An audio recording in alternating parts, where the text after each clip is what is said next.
In a world where gods walked like men, and men fought like myths, the truth of ancient Greece lies not in marble statues or heroic epics, but in the strange, the forgotten, the downright bizarre. Naked athletes, fire that burned on water, and philosophers afraid of beans. This isn't the history you were taught. This is the side they didn't carve in stone. Welcome to Unknown Facts of Ancient Greece. You've seen the legend. Now, meet the insanity behind it. Roll the lyre. Let's open the scroll. Before we dive into the madness, hit that subscribe button if you're obsessed with history's hidden corners and cinematic chaos. Let us know in the comments, where are you watching from, and what time is it right now? Midnight in Manila? Noon in New York? 3 a.m. deep dive in Delhi? We're building a global tribe of late-night knowledge junkies and time-traveling truth seekers. Now back to the gods, the grime, and the glory. The world's first analog computer. Beneath the turquoise waters off the coast of Antikythera, a rusted mass of gears lay dormant for 2,000 years. At first, it looked like nothing more than a lump of corroded bronze, a forgotten relic, a maritime casualty. But in 1901, divers hauling out treasures from a Roman-era shipwreck found something no one expected, something that would rewrite the timeline of human technology.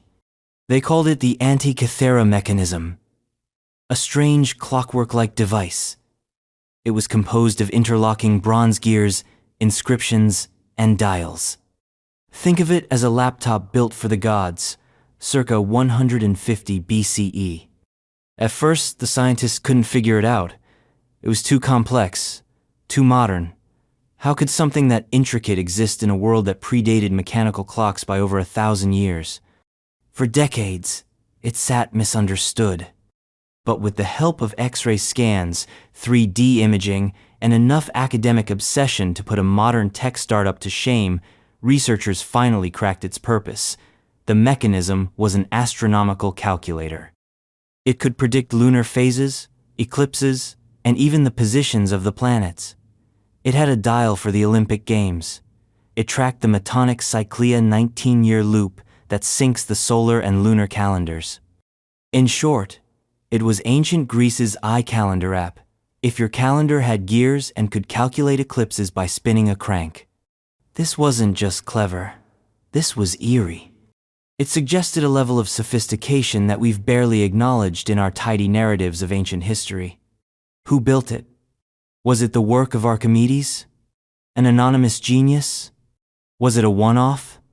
Or did an entire line of ancient analog devices slip beneath the waves, lost to time? Let's put it this way. The Antikythera mechanism was so far ahead of its time that the next device of similar complexity wouldn't appear until the 14th century. That's a 1,400-year gap. Imagine stumbling across a fully functioning MacBook in the ruins of a medieval monastery. That's the kind of time warp we're talking about. And yet, in all the marble temples, war chronicles, and philosophical dialogues that survive, there's almost nothing about machines like this. No mention of how they were made. No documentation of similar devices. It's a single voice, shouting into the dark from the technological void of antiquity. What does that say about what else we've lost? And let's not gloss over how it was found. This wasn't some academic expedition. It was sponge divers. Just regular guys looking for sea sponges. One of them surfaced screaming about a heap of dead, naked women because the shipwreck was littered with statues' white marble torsos floating through the murk. That's how we rediscovered ancient computing. Through a chance encounter, a freak storm, and a team of divers with lungs full of compressed air and hearts full of terror. So next time you hear someone suggest that ancient people were backward, remember this: they had the tech, they had the math. And in some cases, they had machines more advanced than anything Europe would see for a millennium. But the question lingers, why didn't this technology spread? Why wasn't it replicated? Maybe it was too niche. Maybe it was a state secret. Or maybe history just has a sick sense of humor. because one of the most advanced devices ever made was swallowed by the sea and stayed forgotten until it could no longer change the course of civilization. And if something that advanced can slip through the cracks, what else is still out there? Maybe it's not just lost artifacts we're talking about. Maybe it's entire realities, hidden in ruins, sunken in time. Speaking of hidden realities, what if I told you the statues of ancient Greece, the glorious white marble gods and warriors you've seen in textbooks and museums, are lying to you? Let's move from cold metal gears to technicolor deception. Brace yourself, because everything you know about ancient Greek aesthetics is about to get repainted. Literally, painted statues. They stand like ghosts in the halls of museums, silent, white, perfect. The gods of ancient Greece, Apollo with his curls, Athena with her spear, the Koroi and Korai in frozen postures of divine calm. Their marble skin gleams under spotlights, pristine and eternal. You've seen them 1,000 times, on posters, in movies, in dusty history books, and always they are white. But here's the truth. They weren't. They were gaudy, loud, color-splashed like carnival floats. The statues of ancient Greece were painted in wild, saturated hues, red lips, blue hair, gold armor. Patterns so intricate they'd give your high school geometry teacher a migraine. We erased that. Not maliciously, not intentionally, but we scrubbed it from memory all the same. Time, weather, and centuries of burial bleached the truth out of them. And when these statues were unearthed during the Renaissance, Western scholars looked at their pale bodies and thought, "Ah, yes, purity, simplicity, the ideal form." Wrong. They projected their own aesthetic values onto the ancients. White marble became a symbol of classical perfection, but that was never the original intent. The Greeks painted their statues like they were trying to win a reality television show called Pimp My Pantheon. Polychromia, it's the technical term. Multicolored sculpture. And it wasn't subtle. No tasteful earth tones or minimalist palettes. Think more along the lines of Vegas meets Mount Olympus. Bright reds, electric blues, metallic leaf that shimmered like sunlight off the Hygiene. And not just statues, they're temples too. Those cool white columns you see at the Parthenon? Yeah, they were painted. The friezes, the pediments, the triglyphs and metopsal dripping with color. The ancient Greeks weren't working in grayscale, they were working in technicolor. This changes everything, because it reframes how we interpret their world. It wasn't a culture of silent marble and stoic faces. It was loud. It was performative. It was maximalist before maximalism had a name. And they didn't just paint for aesthetics. The colors had meaning. Red for vitality, blue for divinity, gold for status. Some scholars believe the use of color was part of religious ritual activating statues to make them more godlike, more alive. There's something unsettling about that. Imagine walking into a temple lit by oil lamps, and there's a life-size statue of Ares, god of war, eyes painted, lips red, armor gleaming, staring straight through you. Not a sculpture, not an idol, a presence. It wasn't art. It was theater, the kind that demands your soul's attention. Modern technology is starting to catch up. Ultraviolet light, lasers, pigment residue analysis, they're all helping to reconstruct what these statues really looked like. The results? Disturbing to some, ridiculous to others, but undeniably real. Some museum goers recoil. They look cheap, they say, cartoonish, like toys. But that's because we've been trained to see white marble as truth. It's not. It's decay. What we mistake for elegance is just erosion. The truth is messier, more human, more fun, if we're being honest. And here's where it gets even juicier. The Romans copied a lot of Greek statues, copied them in marble, often white, and didn't always repaint. So what we thought were originals were sometimes just ancient Xeroxes, already stripped of their riotous colors. So now we have to rethink everything. Our museums are filled with statues, stripped of context, stripped of color, stripped of soul. They are beautiful lies accidentally curated to support a fantasy of Western aesthetics that never truly existed. But maybe it's time to bring the color back, to repaint the gods, to let the past speak in the voice it actually used, not the sanitized whisper we imagined. Because once you see Apollo with golden curls and a flaming red cloak, you don't just see a statue. You see a living myth. But let's pivot from what we put on statues to what we put in them. Because the Greeks didn't just love visual flair. They went full sensory overload. Get ready to sniff history. Next, the gods smelled good. Perfumed statues. Picture it, a dimly lit temple.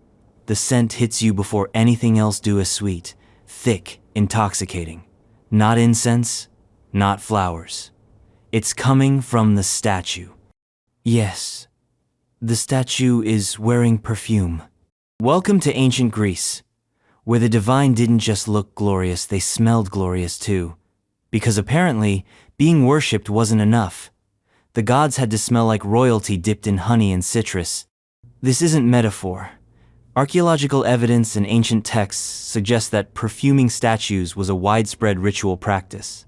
Statues weren't just carved, painted, and revered. They were bathed, oiled, and doused in expensive fragrances. Think less museum piece, more celebrity with a skincare routine. They used oils laced with cinnamon, myrrh, spikenard, and frankincense ingredients so luxurious they were basically liquid gold. These weren't just scents. They were symbols of power, purity, and otherworldliness. The gods didn't just tower over mortals, they literally smelled better than them. Why? Because olfactory devotion was serious business. Smell was seen as a direct line to the divine. While sight and sound could deceive, scent was intimate. It went straight to the soul. Perfuming a statue wasn't just for show, it was a form of spiritual seduction. And this wasn't a once-in-a-while ritual. It was routine maintenance. In major temples like the Parthenon, temple attendants were tasked with keeping the cult statues clean and fragrant. Imagine being the guy whose job it was to anoint Athena's marble armpits with lavender oil every week. Career goals. Some temples even had designated scent schedules. Morning, rose oil, evening, balsam, a little something for the divine mood swings. And just like human perfume, divine fragrances had layers. Base notes, top notes, the full olfactory symphony. But here's where it gets even weirder. The practice wasn't just spiritual, it was political. A fragrant god was a powerful god. A well-maintained statue meant the city was prosperous, the rituals were intact, and the favor of the divine was in full swing. If a statue began to decay, if the paint chipped or the scent faded, it wasn't just a maintenance issue, it was a cosmic red flag. It meant the relationship between the city and the gods was fraying. So priests didn't just restore statues, they mended metaphysical bonds. Let's not forget the economics. Perfume in the ancient world was absurdly expensive. It required importing rare resins from Arabia, distilling oils through labor-intensive processes, and storing them in ornate containers. Scented statues were walking well, standing symbols of a city's wealth. Olfactory flexing, if you will. And the public noticed. Pilgrims entering temples didn't just marvel at the size of the deity, they inhaled their glory. And in a world without deodorant, body wash, or Febreze, that scent hit like a revelation. It was a revelation. Some cult statues were even believed to exude their own fragrance. Miraculous scent emissions, the ancient version of a self-spraying Glade plug-in, only divine. And when it happened, people didn't question it. They dropped to their knees. The god was present. Modern researchers have started reconstructing these ancient perfumes. Using residue from pottery and statues, They've recreated scents once lost to history. The results? Spicy, earthy, floral, and undeniably alien. Like walking into a time machine built out of essential oils and incense. This entire practice rewires how we think about religion in the ancient world. It wasn't about blind faith. It was a sensory experience, a full-body immersion. The Greeks didn't just believe in their gods, they saw them, touched them, and yes, smelled them. So next time you pass a statue in a museum, ask yourself, what would Zeus smell like? Probably not marble, more like a heady mix of cedarwood, myrrh, and overwhelming confidence. And if the idea of fragrant deities surprises you, wait until you find out how the Greeks took care of their own hygiene. Spoiler alert, you're about to meet the ancient world's version of toilet paper. Hint, it's sharp. Toilet practices. Ancient Greece. Cradle of democracy, birthplace of philosophy, architects of the Olympic Games, and, yes, home of the butt rock. Let's get one thing straight. The Greeks were brilliant, but their bathroom habits, not quite so elegant. In a world before plush two-ply, before Charmin bears and aloe-infused wet wipes, the Greeks took a very different route to personal hygiene. They wiped their behinds with stones, smooth ones if they were lucky, jagged if they weren't. Archaeologists have found these pebble-like artifacts known as Peswinier ancient latrines. And these weren't just random rocks picked up off the ground. Some were specifically shaped, polished, chosen. Because if you're going to scrape your rear with stone, you might as well do it with class. They even had guidelines. 3 pessoa per wipe. Not a joke. 3. It's recorded in ancient texts. A number that suggests this practice wasn't ad hocet, was standard operating procedure. And if stones weren't available, they had another tool. Shards of broken pottery. That's right, pottery. Known as ostraca. Because apparently, nothing screams civilization like dragging terracotta across your backside. Some of these ostraca were even inscribed with names. And here's where it gets darkly poetic. In ancient Athens, political enemies or unpopular citizens would have their names written on these shards. Then they'd be used for wiping. A literal form of cancel culture. Ancient Greek edition. But let's back up. The toilets themselves weren't exactly private. In many public bathhouses and latrines, there were rows of holes carved into benchesno dividers. No stalls. You'd sit side by side with your fellow citizens and do your business while making awkward eye contact. Pass the pessoi, Socrates. Not exactly the sanitized image we have of marble columns and wise philosophers. Water? They had flowing channels beneath the benches, which sounds advanced until you realize there were no flush systems, no separation of clean and dirty water. It all mixed. The stench, biblical, and yet this was normal, natural, every day. The Greeks, like most ancient peoples, were practical. Modesty wasn't a big concern. Public defecation wasn't scandalous. It was routine. You went with your friends. You chatted about politics. Maybe wiped with your enemy's name. Normal Tuesday.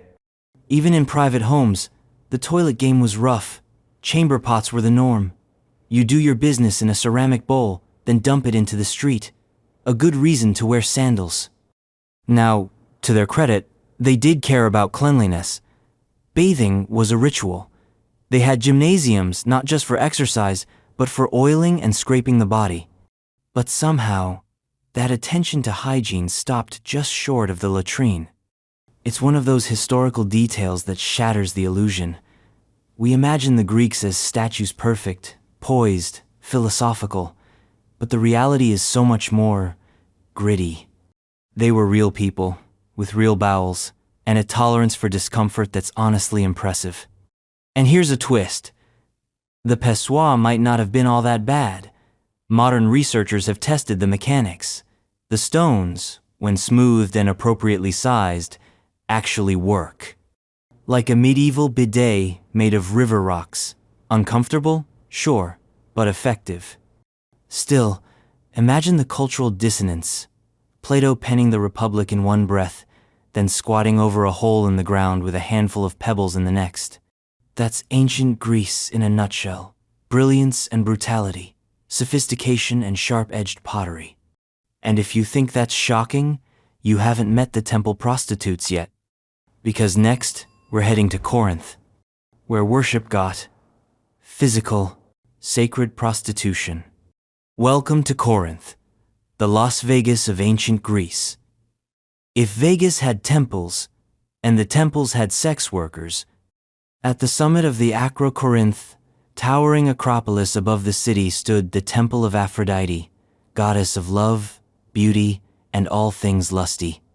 But this wasn't just a place for quiet prayer and tasteful offerings. This was a full-on divine brothel. According to ancient sources, the temple housed more than 1,000 sacred prostitutes. Let that number sink in. 1,000. They weren't slaves. They weren't criminals. They were considered priestesses, servants of the goddess, engaging in acts of worship not with chants or hymns but with sex. It was called hierodouleia, sacred prostitution. The logic was divine reciprocity. By sharing pleasure with a priestess, you honored Aphrodite. The act itself was an offering, a ritual, a transaction between the mortal and the immortal, brokered by bodies in motion. It sounds shocking to modern ears, but in Corinth, this was normal, expected, celebrated. Travelers came from all over the Mediterranean to experience the divine touch literally. The wealth that poured into the city from this religious tourism made Corinth one of the richest city-states in the ancient world. Strabo, the Greek geographer, described it bluntly. He wrote that the temple owned more than 1,000 temple slaves, courtesans, whom both men and women had dedicated to the goddess. The result? The temple caused the city to be crowded with people and grew rich. And here's where things get even more tangled. This wasn't some fringe practice. Sacred sex shows up across ancient cultures: Sumer, Babylon, Phoenicia. The Greeks didn't invent it. But in Corinth, they elevated it to an institution. Now, there's academic debate. Some scholars argue that these accounts were exaggerated, that sacred prostitution may not have been as widespread or institutionalized as the sources claim. But exaggeration or not, the story reveals something real about ancient values. The Greeks didn't draw the same moral lines we do. Sex wasn't inherently dirty. It was powerful, sacred, an extension of the divine. To share your body with a priestess wasn't sin, it was salvation. And for women in this role, the status was complex. They weren't shamed, they were holy, honored, given wealth, autonomy, sometimes even power. They existed in a gray zone between worship, work, and erotic performance. The Temple of Aphrodite itself would have been breathtaking. Imagine, white marble, crimson drapes, the scent of perfumed oil heavy in the air, music playing softly. Statues of the goddess everywhere, each one painted, glittering, alive with color. The setting was theatrical, designed to induce awe. And then there's the irony. Corinth was also known for its philosophers, thinkers, stoics, and skeptics, people who dissected the cosmos with surgical logic, just a stone's throw from a sex sanctuary on the hill. You could spend your morning in deep debate about ethics, then hike to the temple and, well, celebrate your conclusions. It's the duality again. Greek civilization, split between the rational and the visceral, reason and ritual, words and flesh. Over time, as Christianity spread and morality codes tightened, the temple fell into decline. Sacred prostitution was stamped out, rebranded as perversion, erased from respectable memory. But for centuries, it stood as a beacon, a paradox, a divine loophole. And it raises uncomfortable questions. What is holiness, really?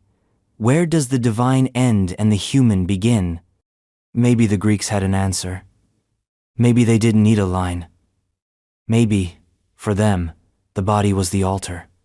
But enough lingering in the perfumed shadows of Corinth. Let's hit the road. Because just across the isthmus, there's a stone-paved highway that shouldn't exist. An ancient trackway so ahead of its time, it might as well have wheels. Next up, the world's first ship railway, Diolkos, the ancient ship railway. The sea can kill. That's something the ancient Greeks knew better than anyone. The waters around the Peloponnese are treacherous narrow channels, unpredictable storms, pirate coves lurking in the shadows. So when mariners looked at the ragged southern coast of Greece and saw a short Kooten isthmus only 6 kilometers wide, they dreamed of a miracle. And then someone built it. Enter the Diolkos, an ancient overland stone trackway designed to drag ships across the land. Let's take a moment to appreciate the madness of that sentence. We're talking 600 BCE. There are no engines, no cranes, no industrial revolutions on the horizon. Just rope, brute strength, and the stubborn genius of Greek engineering. And yet, someone looked at a fully loaded merchant ship and said, "Yeah, let's drag that thing over the dirt." And then they did. The Diolkos connected the Saronic Gulf on the east with the Corinthian Gulf on the west, slicing across the Isthmus of Corinth like a stone zipper.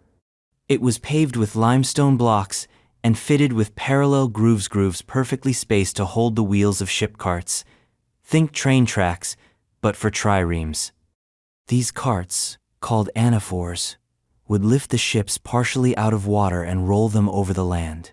Entire warships, over hills, with oxen and slaves, and sheer unflinching audacity. The alternative was sailing around Cape Malea, a route so deadly it earned the nickname the Sailor's Grave. Homer even dropped it with a shudder. If Poseidon had a mood swing, your whole fleet could end up dashed against the rocks. So the Diolkos wasn't just convenient, it was life-saving, strategic, revolutionary. It wasn't a canal. That would come much, much later.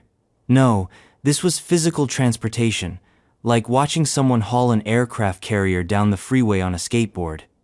And it wasn't some rare emergency route. It was used regularly. Merchants paid a fee. Military commanders scheduled crossings. Think of it as ancient FedEx-land hauling boats instead of boxes. Herodotus mentions it. So does Pliny the Elder. And for good reason. This was one of the most ambitious infrastructure projects of the ancient world. A logistical ballet of pulleys, manpower, and engineering know-how. It also came with a bit of flair. The Diolkos ran near Corinth, a city that, as we've seen, knew how to show off.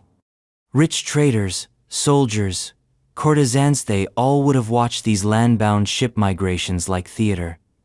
A slow parade of wooden beasts rolling across the isthmus. And like most things in ancient Greece, it wasn't just practical, it was sacred. Ships were often blessed before crossing. Offerings were made. This wasn't just moving cargo, it was crossing a cosmic boundary. From east to west, from one world to another. It lasted for centuries. Through the classical period, the Hellenistic age, into the Roman era. Then, like many great ideas, it was forgotten, buried by time. The canal we know today wasn't cut until the 19th century. But the stones of the Diolkos are still there, weathered, cracked, silent. If you walk the path, you can still trace the groove scar-like memories of ancient innovation. And here's the kicker. Even today, the concept feels futuristic. The Diolkos wasn't just a road. It was a promise that no obstacle terrain, no god, no sea could stop human ingenuity. So, the next time you see a semi hauling a yacht on the freeway, remember, the Greeks did it first, with ropes and rocks. But let's leave the trackway behind and head to the stadium. Because while ships were rolling across the land, women were sprinting toward glory. Coming up, the Olympics, with estrogen. Hygiene Games. Long before sneakers hit synthetic tracks and television crews zoomed in on teary-eyed medalists, there were the Hygiene Games. Ancient Greece's answer to a question almost no one dared to ask. What if women ran the Olympics? Held in Olympia, in the same sacred grove that would later become synonymous with male athletic dominance, the Hygiene Games were dedicated not to Zeus the thunder-throwing patriarch of Mount Olympus but to Hera, queen of the gods, goddess of marriage, family, and unflinching vengeance. These games were the real deal. Women unmarried, adolescent girls, to be exact, lined up barefoot on the same stadium track used by men ready to sprint. They wore tunics that left one shoulder bare and hung just above the knee. Practical? Maybe. Symbolic? Absolutely. This was a space carved out specifically for them. We don't know exactly when the Hygiene Games began, but ancient sources, like Pausanias, confirm their existence as early as the 6th century BCE. They were organized by a group of 16 women from the region of Elis, who not only ran the games but also wove Hera's sacred robe and oversaw religious festivals.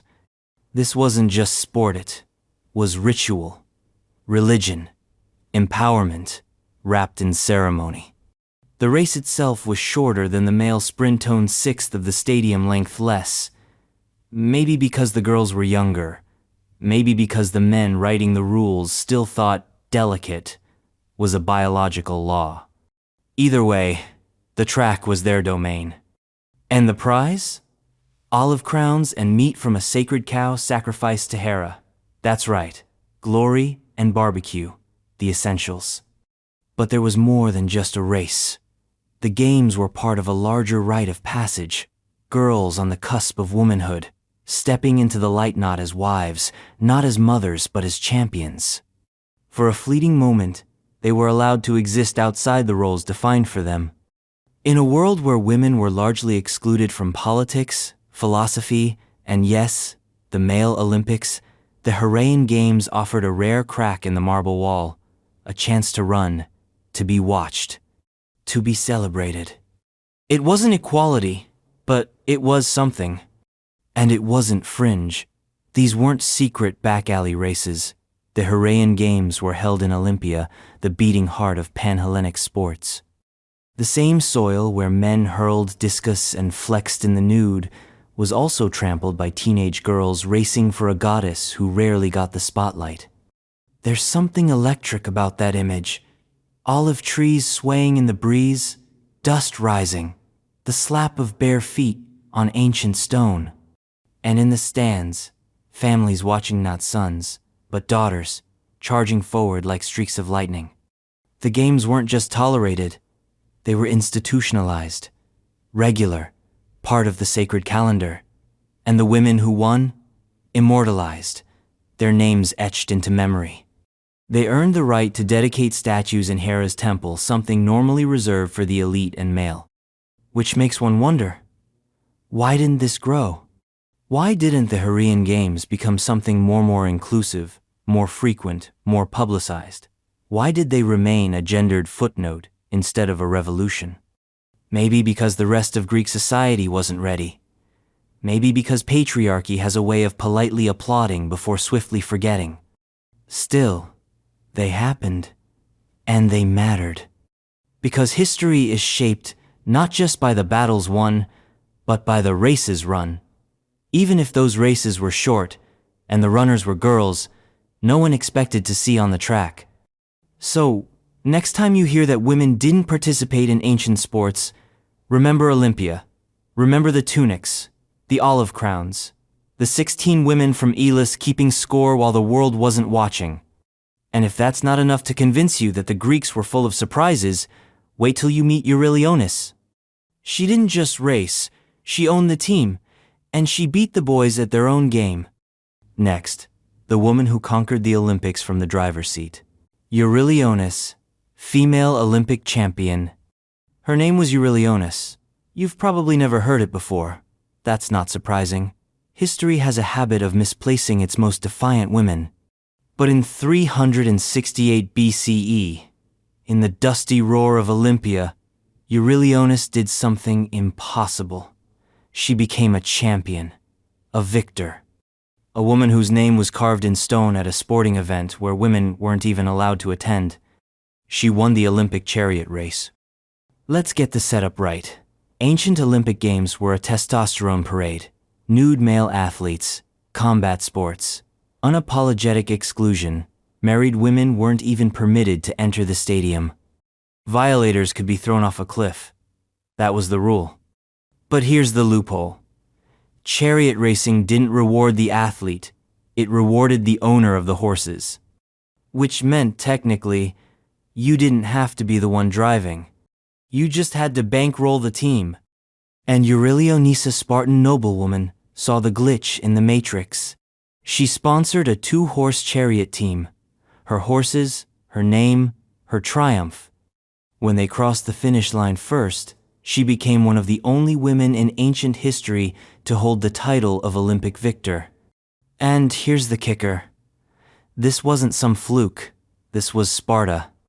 Unlike other Greek city-states, Sparta raised its women differently. Spartan girls trained alongside boys. They wrestled, they raced. They were taught to speak boldly, to command property, to own land and make decisions. They weren't equal, but they were powerful. And Eurylionis wielded that power with terrifying precision. Her victory was so scandalous that the Olympic Committee considered changing the rules to prevent women from participating again. That's how you know she made waves when the first response to your win is institutional panic. But Sparta wasn't interested in apologies. They didn't just celebrate her, they immortalized her. Eurylionis commissioned a bronze statue of herself in the Temple of Zeus, the very heart of Olympia. Not a horse. Not a driver. Her. Think about that. In the holiest of holy sporting grounds, surrounded by the sculpted torsos of male athletes and muscle-bound gods, stood a statue of a Spartan woman, fully clothed, victorious, unbothered. It wasn't the first time a Spartan woman had pulled this off either. Before her came Caniska, who owned a 4-horse chariot team and won twice in the Olympics.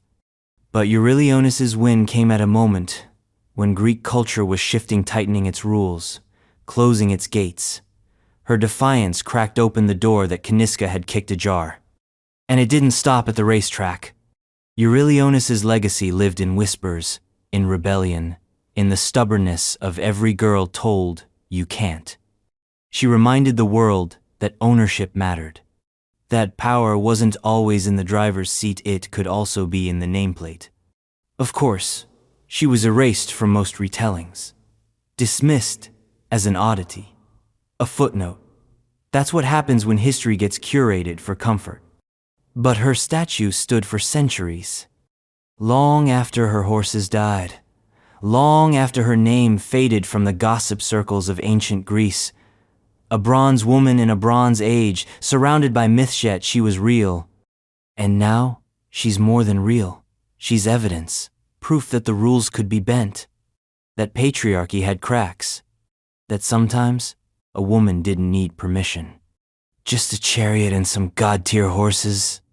So the next time someone tells you the ancients didn't have female champions, tell them about Eurylionis, about the woman who conquered the Olympics without stepping foot on the track. And speaking of stepping, next story isn't about standing statues or galloping horses.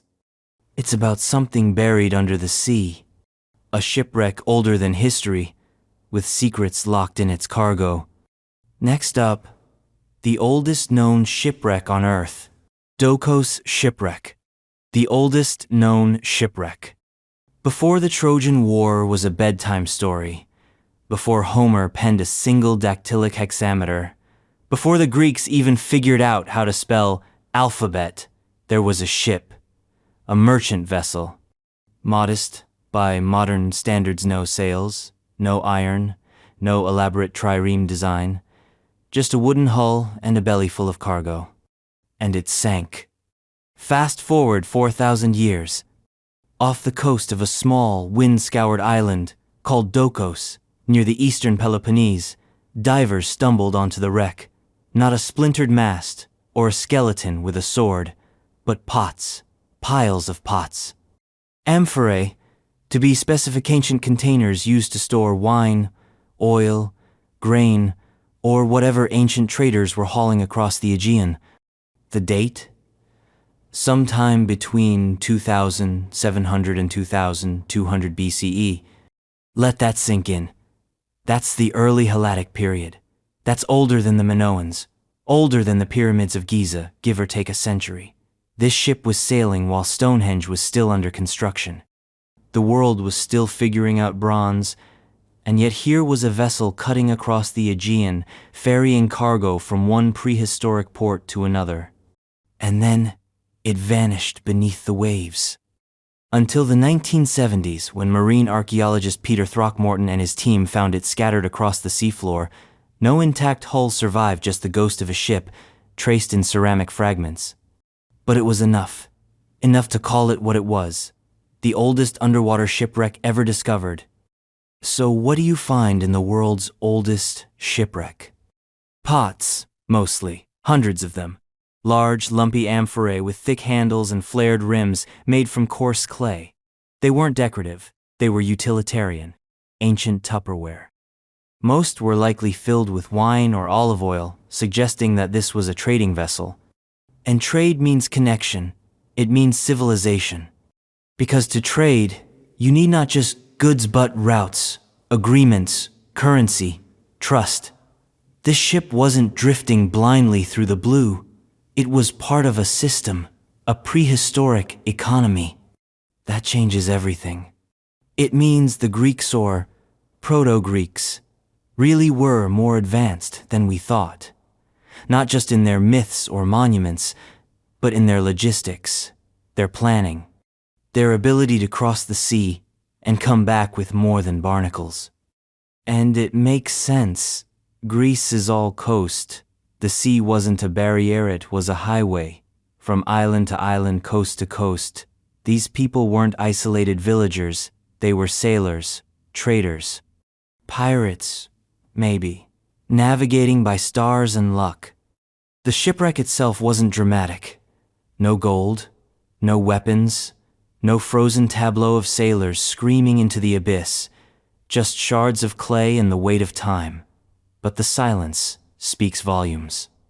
It tells us that long before written history, before Herodotus or Thucydides or any toga-clad scribe decided what mattered, people were already moving, trading, exploring, losing their ships to storms and fate. And unlike many ancient shipwrecks that came later, warships, galleons, Roman freighters, the Dokos wreck is pure mystery. No inscriptions, no passenger list, no epic tale. Just the facts, buried in sediment. It humbles you, because for all our skyscrapers and satellites, we still can't always trace the past. Sometimes, history survives in broken pots. Sometimes, a few amphorae on the seabed are all that remain of a once thriving voyage. But even broken, they whisper. They whisper of a world alive with movement, of traders hauling oil for a feast or wine for a wedding, of early Greek mariners charting invisible maps across the sea, of a ship that set out and never returned until someone, 4,000 years later, dove into the silence and found its bones. And if the oldest shipwreck in the world sounds extreme, you're not wrong. But speaking of ancient traces in unexpected places, how about the first signs of global pollution? Next, we look at the Greeks' surprising role in an environmental legacy you probably didn't see coming. Lead pollution evidence. The first industrial footprint. Picture this. A pristine mountaintop lake, surrounded by forest, quiet as myth. No factories, no freeways, no smokestacks pumping carbon into the sky. Just the whisper of wind over water and the distant clang of goat bells. And beneath that silent surface, a secret. Lead. Not a little, Enough to raise eyebrows in modern labs, enough to mark the beginning of something we like to think of as new pollution. Welcome to the ancient Greek industrial footprint. Around 5,200 years ago, before Athens was a city, before Plato was a fetus, before the term history had even been invented, humans, in what would become Greece, were already pumping metals out of the earth, smelting them, refining them, and releasing trace amounts of lead into the environment. We know this because of ice core samples taken from glaciers in the Alps and sediment layers from remote lakes. These natural archives store the world's sins like geological confessionals. And when scientists examined them, they found something bizarre, a sharp uptick in atmospheric lead levels around 3000 BCE. This wasn't natural. This wasn't a volcano or a cosmic accident. This was human activity. Ancient metallurgists smelting copper and silver in open-air furnaces, using lead as a flux or byproduct, and letting the fumes drift skyward. The source? Likely regions in Greece and the Balkans, where some of the earliest metal production in Europe was happening. Small scale, yes, but constant, industrial in its own proto-form. And that's the twist.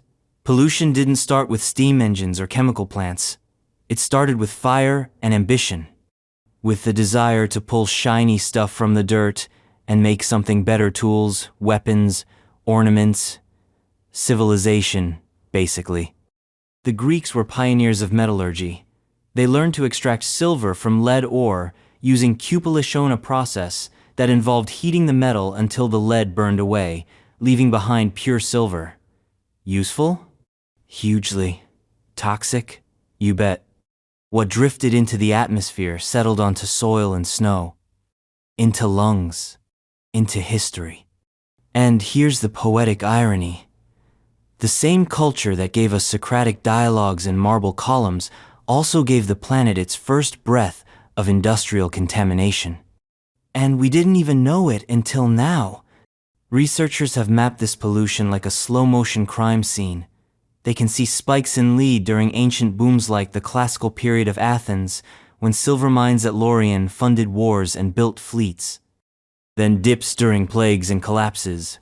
Rise, fall, rise, fall. Civilization written in poison. It's a ghost signature. The lead didn't just vanish. It stayed. It froze in ice, sank into sediment, outlived empires, outlived kings, and now it tells the story we never meant to write. That even the ancients had side effects. We tend to view the past as clean, rustic, eco-friendly by necessity.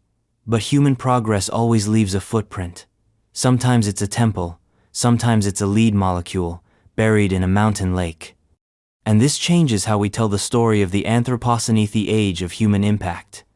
It didn't start in 1850. It started when someone lit a furnace in a cave and tried to make something new. So if you're looking for the first act of the industrial age, don't start with coal. Start with copper. Start with lead. Start with a blackened sky over a Bronze Age hillside. Because history doesn't begin when we think it does. It begins in the smallest signals, the quietest poisons. And speaking of ancient things that look different up close, what if I told you the Greeks didn't even see the world the way we do? Not just figuratively, literally. Next up, the bizarre case of the wine dark sea. Color perception. The wine dark sea mystery. Imagine standing on the cliffs of the Hygiene, staring out across the water. It's blue. Obvious, right? Ocean blue, sky blue. Every crayon box agrees. Now imagine you're Homer, the ancient bard, gazing at the same sea. What do you see? Wine, dark. That's how he describes it, again and again. The wine dark sea. Not blue, not azure, not sapphire, wine. And not just the sea, honey is green. Sheep are violet. Lions are flashing. Either Homer was tripping, or the Greeks saw color very differently. Here's the thing. Ancient Greek texts, despite being full of vivid imagery and poetic flair, are suspiciously light on color words. Not just the names, but the entire concept. There's no real word for blue. Not in Homer, not in Hesiod, not in early Greek. Color, it seems, wasn't categorized the same way we do it now. Modern linguists noticed this oddity in the 19th century. William Gladstone, yes, that Gladstone Prime Minister of Britain turned amateur Homerologist, wrote a whole book dissecting Homer's weird color usage. He found that Homer used black and white constantly. Red and yellow? Occasionally. Blue? Basically never. In fact, across ancient Greek literature, the ocean is never blue. So what's going on? Theory 1. The Greeks didn't see color the way we do. Not because they were blind, but because language shapes perception. And if you don't have a word for something, your brain struggles to lock onto it. It's not that the sea wasn't blue. It's that blue wasn't a category yet. This lines up with a fascinating linguistic pattern. Across cultures, color terms develop in a specific order. Black and white come first, then red, then green or yellow, then blue. Always blue last, because blue is rare in nature, hard to reproduce in dyes, difficult to describe. So, in Homer's world, the sea wasn't defined by hue, it was defined by mood, texture, depth. Wine dark meant mysterious, swirling, dangerous, less about pigment, more about feeling. Theory 2. Ancient Greek color terms weren't about color at all. Some scholars argue that words like glaukos, chloros, or porphyrios, all used in Homer, don't translate neatly into modern palettes. They might describe shimmer, freshness, darkness, life force qualities, not colors. So when Homer says wine dark, he might not mean burgundy. He might mean opaque, rich, ominous. Still, it's jarring.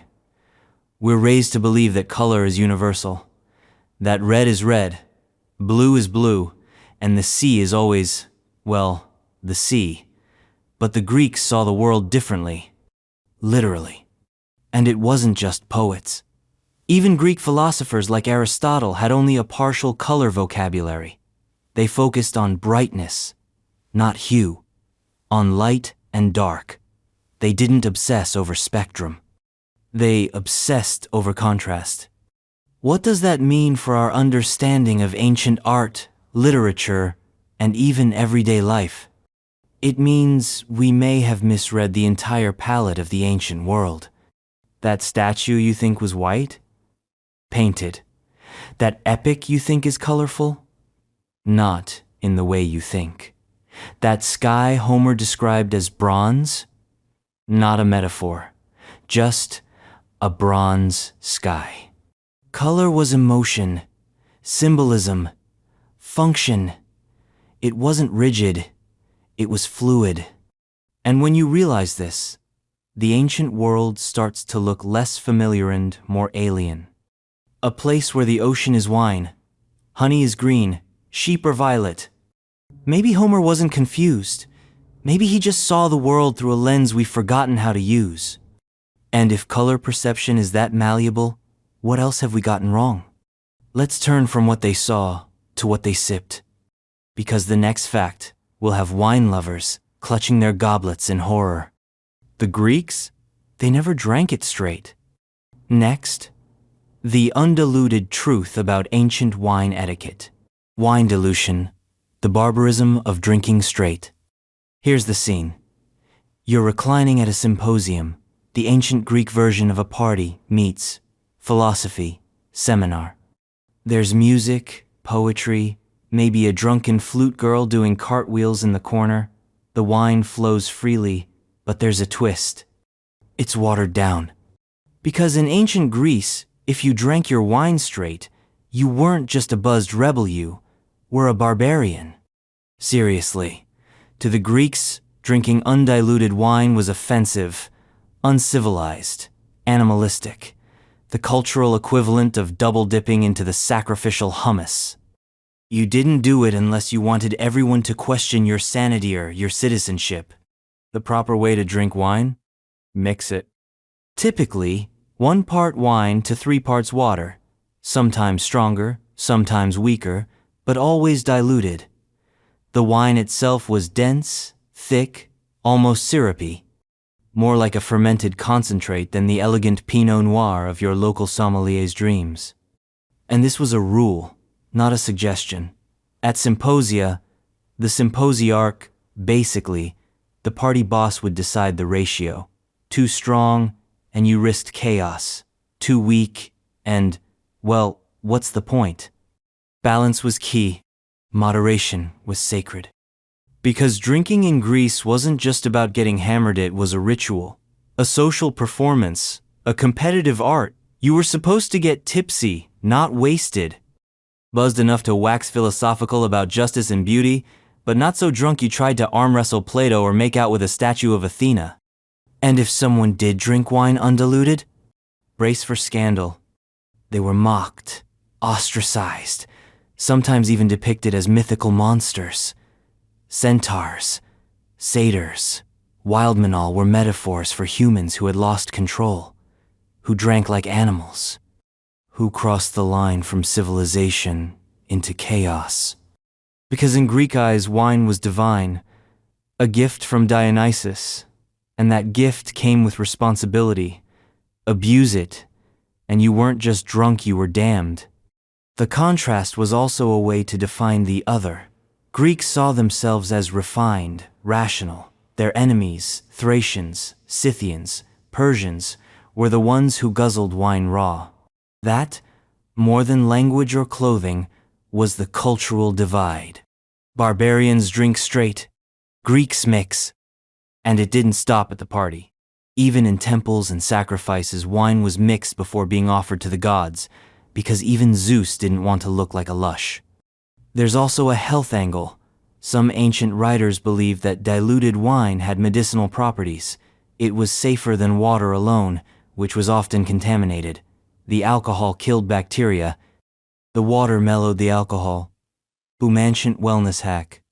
They even had elaborate pottery for it. The crater to mix, the oinocho to pour, the kylix to drink.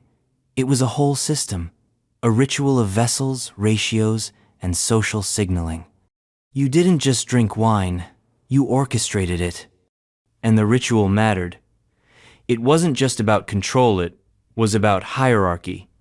In a symposium, how you drank told people who you were, your class, your status, your level of enlightenment.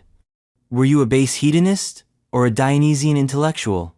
So if you, in your time-traveling wisdom, strolled into an Athenian party and downed a shot of undiluted Merlot, they'd probably look at you like you just punched Socrates in the face. There were exceptions, of course. Certain religious festivals encouraged unhinged consumption. The Dionysia, for example, was basically a drunken purge, or even the worst behavior was sanctified by the gods. But those were the exception. For everyday life, dilution was divine. And it wasn't just about wine. This philosophy echoed through the whole culture. Moderation was a virtue. Balance was the ideal.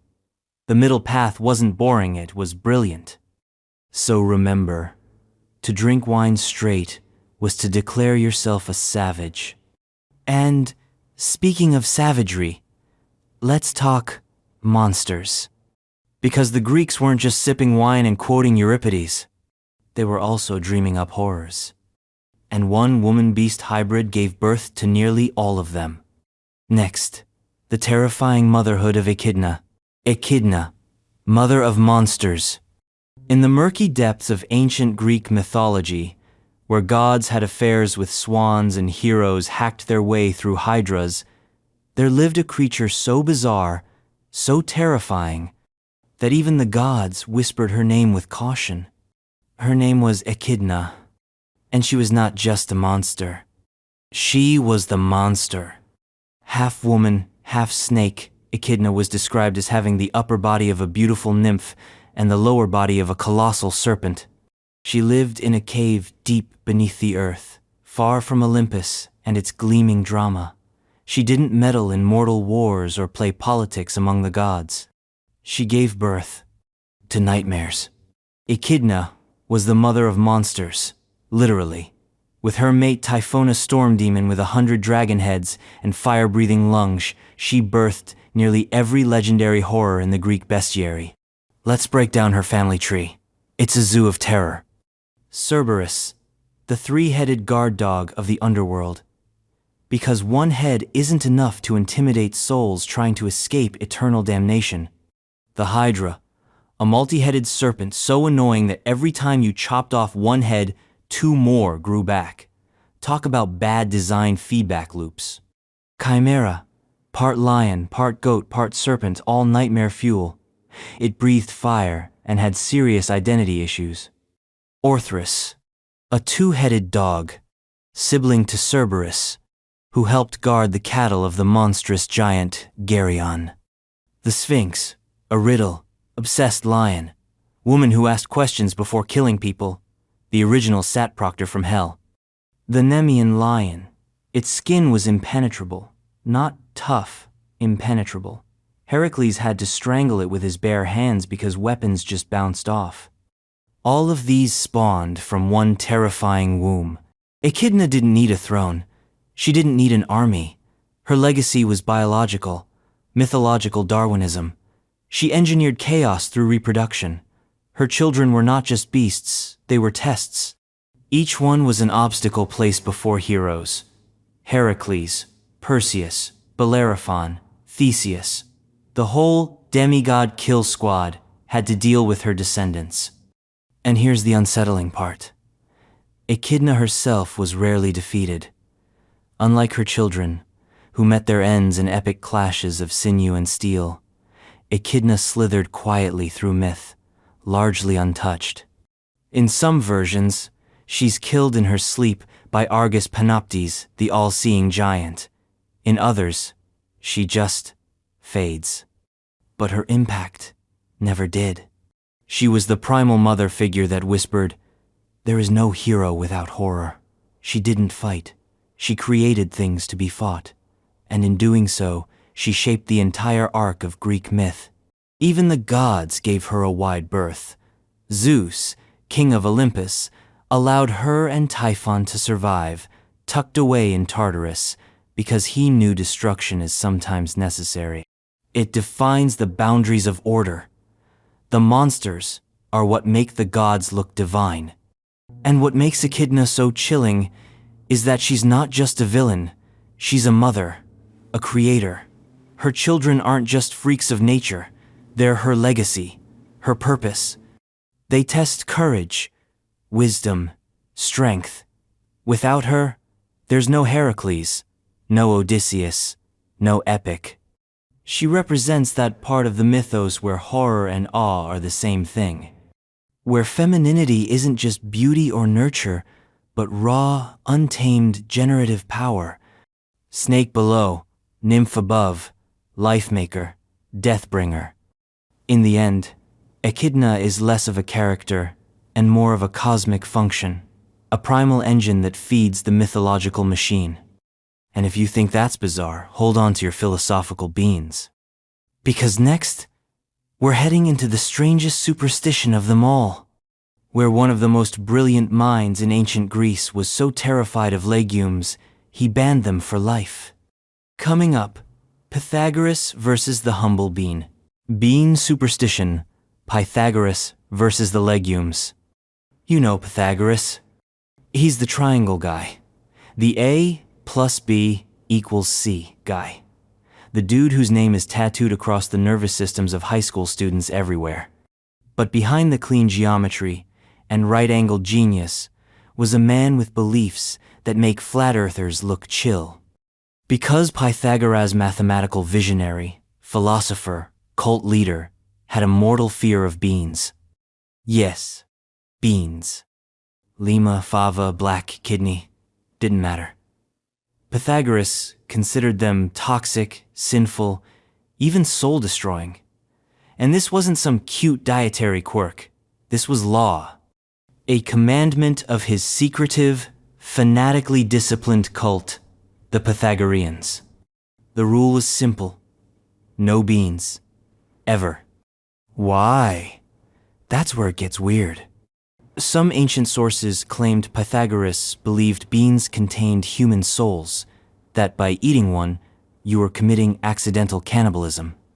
Others said he thought beans connected this world to the next, a literal vegetable gateway to the underworld. Then there's the physiological theory. Pythagoras might have suffered from favism, a genetic condition that causes severe reactions to fava beans. So maybe his ban wasn't mystical, it was medical. Ancient dietary trauma masked as divine revelation. But the symbolic interpretations are far juicier. Beans, according to some Greek philosophers, were too alive. They looked like embryos. They sprouted like resurrection. They resembled things you shouldn't talk about in polite society. In short, they were suspiciously fertile. And Pythagoras? He hated chaos. He worshipped order. He believed in numbers, harmony, celestial music. Anything unpredictable like a gassy, sprouting little legume was an affront to his worldview. So he cut them out, completely. This wasn't some optional philosophy. It was cult doctrine. The Pythagoreans lived under strict rules: silence, vegetarianism, no bean contact. They weren't allowed to pick up fallen objects. They weren't allowed to stir fire with iron tools. And beans? Not even to touch. They believed in reincarnation, that the soul was eternal and transmigrated from body to body, and that somewhere, in that soupy matrix of legumes and lentils, you might bite into grandma. There's even a legend about how Pythagoras died that drives this home. He was being chased by enemies, some say political rivals, others say angry townsfolk tired of his culty nonsense, and he reached a bean field, a vast, waving expanse of forbidden pods, and he stopped. Rather than step into the field and risk breaking his sacred bean ban, Pythagoras let himself be caught and killed. That's the legend anyway. Martyrdom by legumes. Now, take a step back and think about that. One of the most influential thinkers in Western history, whose ideas about numbers, harmony, and the structure of the cosmos influenced Plato, music theory, and mathematics for millennia have died over a vegetable. This wasn't just eccentricity, it was ideology. Because to the Pythagoreans, reality wasn't about what you could see or touch. It was about unseen patterns, hidden laws, numbers behind the veil. Beans didn't fit the pattern. Beans were chaos. Beans were death. Which is both hilarious and profound. Because even in the most rational minds, fear finds a home. Even in the clean world of geometry, the irrational sneaks in. We remember Pythagoras for his theorem, but maybe we should also remember him for this. The man who mapped the universe was terrified of chili. And if that doesn't make you rethink what counts as brilliant, just wait until you hear how the ancient Greeks approached justice. Next, democracy on trial, literally with juries big enough to fill a stadium. Trial by jury, democracy on a grand scale. Step into ancient Athens, the supposed cradle of democracy, and you'll find a legal system that was less order in the court and more organized mob rule. Because when the Athenians put someone on trial, they didn't rely on a judge or even a handful of impartial jurors. They brought the whole damn city. Enter the Athenian jury system, one of the most extreme experiments in democratic justice the world has ever seen. And by extreme, we mean massive. Juries in ancient Athens didn't consist of 12 solemn citizens sitting in a box. Standard juries often numbered 500, 1,000, sometimes even 6,000 people. That's not a courtroom, that's a concert venue. Imagine trying to persuade an entire theater's worth of people that you didn't steal a goat. And yet, for Athenians, this was justice, direct democracy in its rawest, loudest, most chaotic form. Here's how it worked.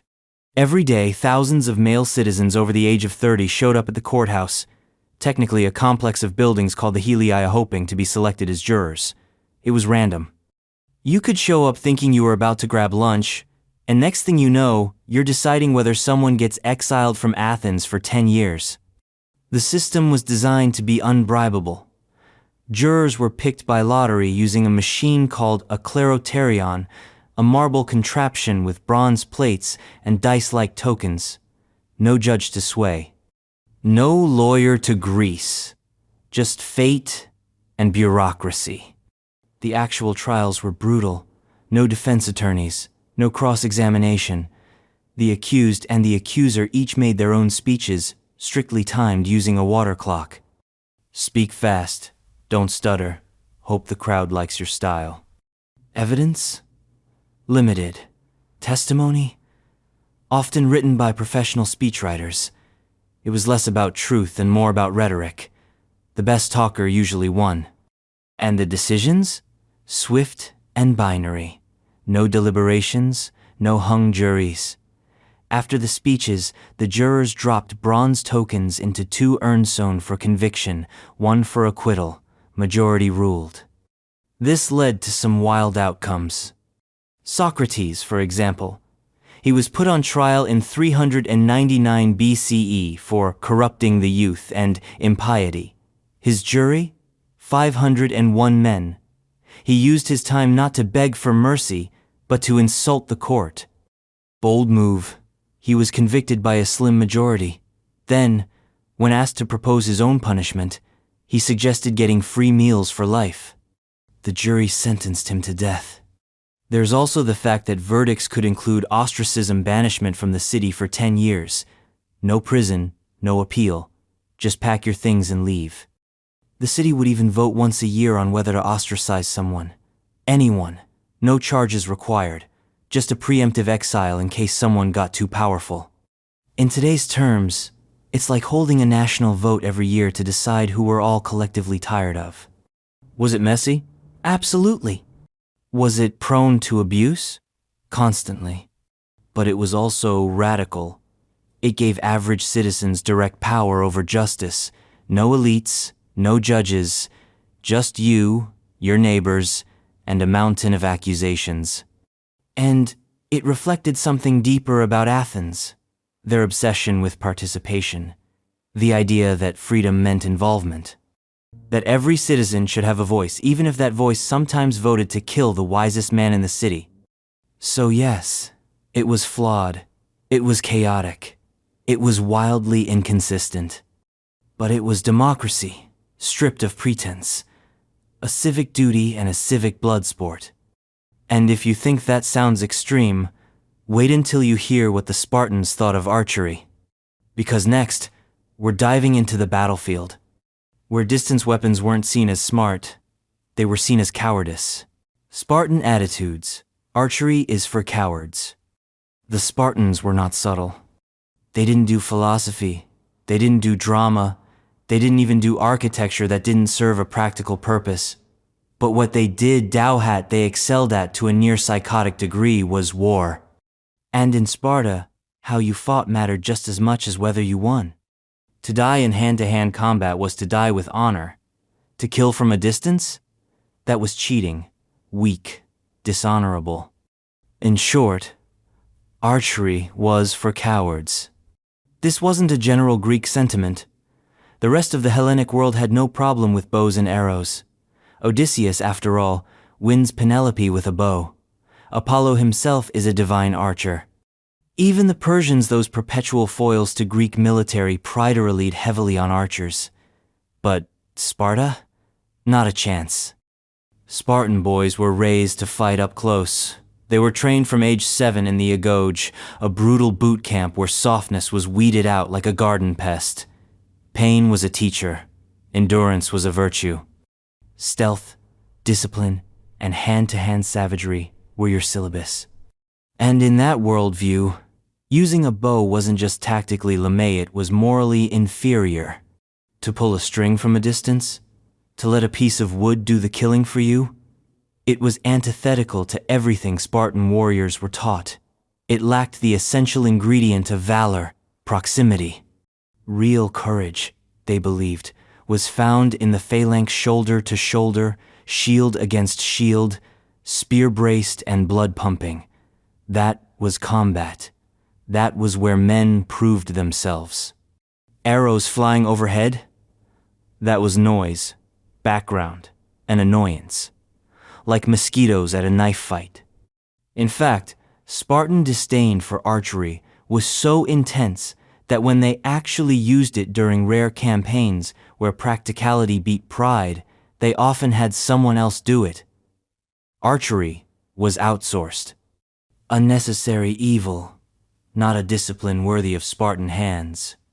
And this wasn't just ideology. It was baked into their reputation. Herodotus tells us that when the Persians threatened to blot out the sun with their arrows, the Spartans laughed and said, "Good, then we'll fight in the shade." Iconic, and very on brand. But here's where it gets complicated.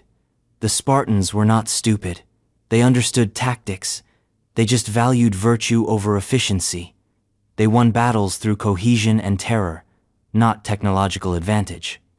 Their legend was forged not on the range, but in the crush of melee. And it cost them. At the Battle of Sphacteria in 425 BCE, a group of Spartan warriors was surrounded by Athenian forces, who used, you guessed, eye archers to whittle them down. The Spartans, unable to respond from range, were forced into surrender. It was the first time a Spartan force had capitulated, ever. And it was humiliating. But even then, Sparta didn't fully embrace archery. They doubled down on what they believed, that true warfare demanded closeness, blood on the blade, eye contact with your enemy. To them, death wasn't the worst thing. Cowardice was. And cowardice came with distance. That's why Spartan monuments don't show archers. That's why their warriors weren't buried with bows. That's why, even in defeat, they clung to the idea that how you fight is more important than whether you win. It's a brutal code, and it's one that shaped the way we still mythologize warriors today. Up close, hands dirty, no shortcuts. So the next time you watch a war film and the noble hero drops his rifle to fight hand to hand, thank the Spartans. They invented that trope. And speaking of dramatic staging, let's turn now to the theater, where every seat came with a stone ticket. Next up, ancient Greek drama and the world's first assigned seating. Stone theater tickets, assigned seating, ancient style.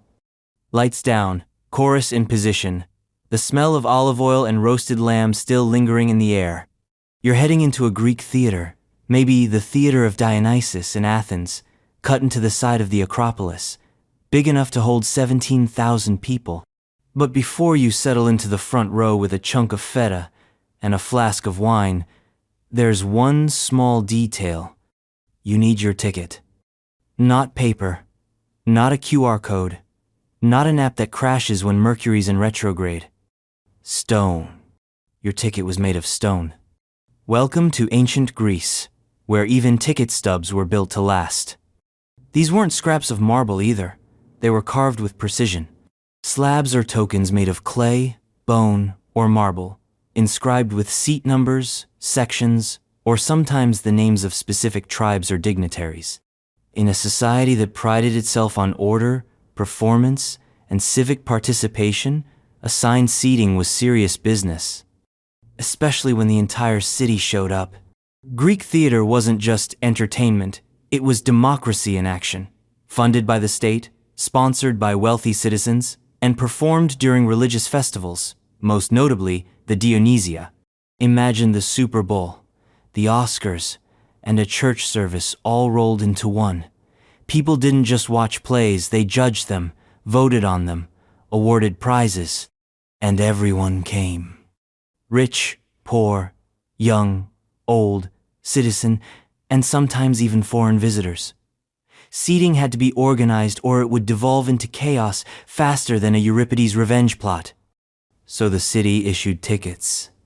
In some cases, these were simple markers telling you your section like row 5, seat B, tribe of Iantis.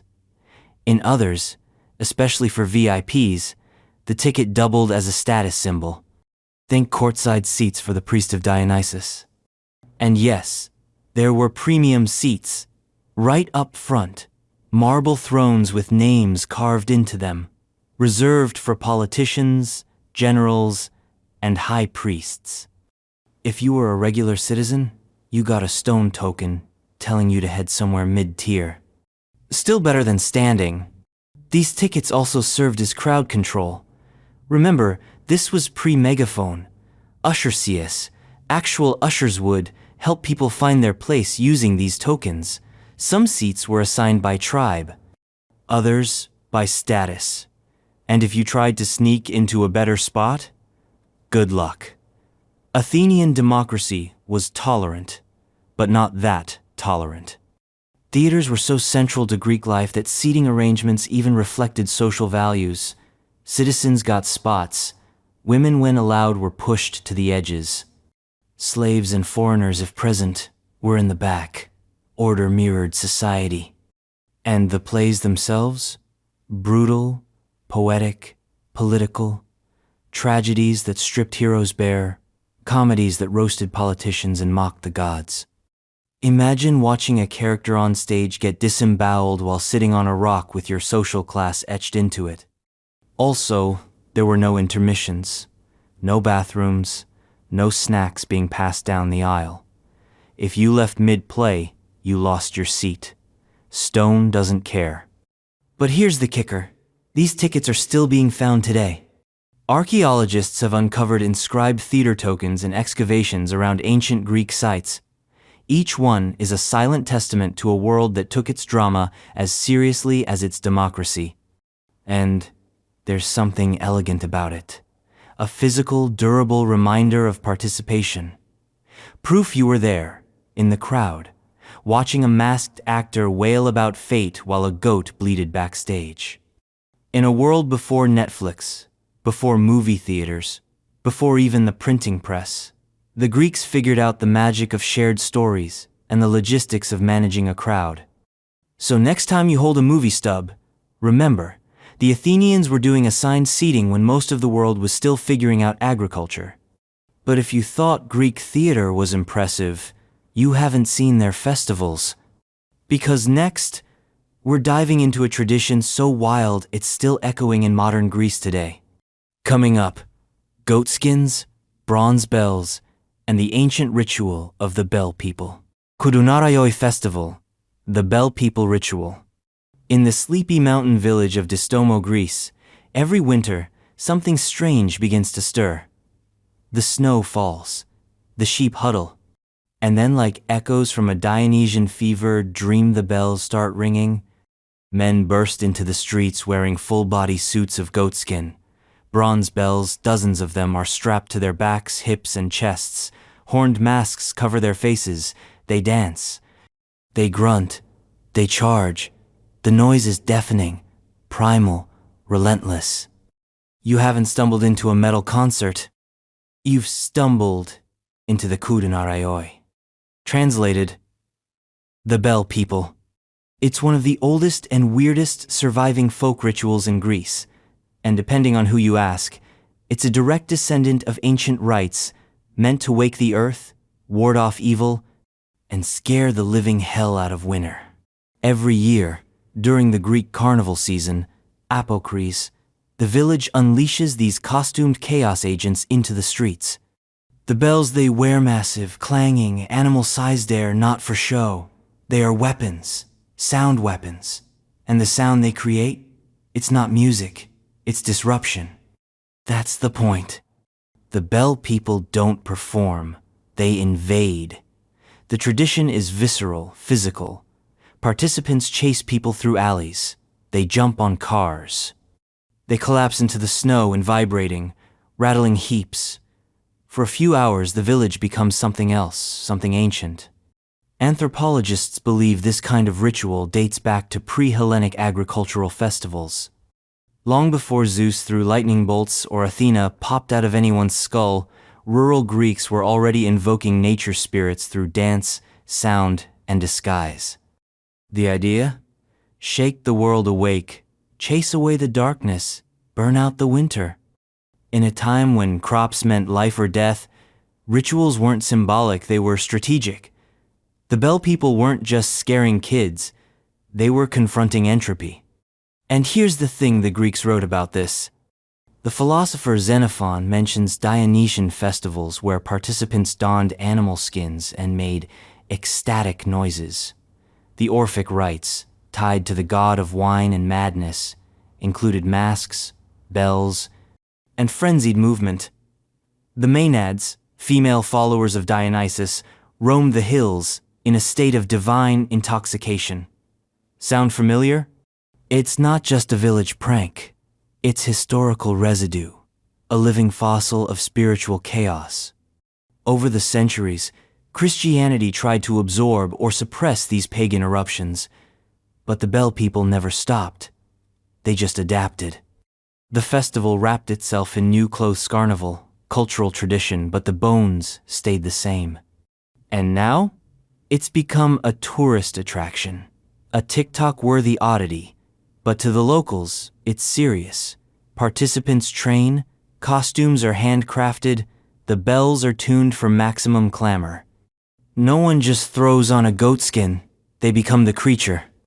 There's even a belief that the sound has therapeutic power, that it wards off depression, anxiety, that the chaos purifies, a psychological exorcism by bronze and wool.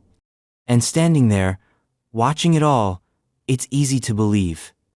The sound is hypnotic, the movement trance-like. You can feel your bones vibrate as the Bell people stampede past. It's not like time travel, it is time travel, to a Greece before columns. Before gods had names, before silence meant safety. Because when the bells ring, the veil between now and then tears. And you realize, not everything about ancient Greece is gone. Some of it survived. Buried in noise, dressed in fur, screaming through the centuries. And, speaking of ancient sounds that refused to die, let's head to Olympia, where war paused, bloodshed stopped, and athletes from warring cities laid down their swords for a truce forged not in peace talks, but in sport. Next, the Olympic truce. Olympic truce, when war stopped for sport.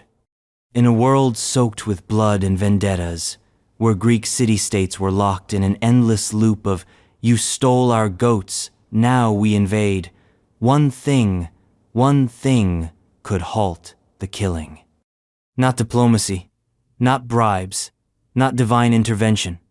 The Olympics.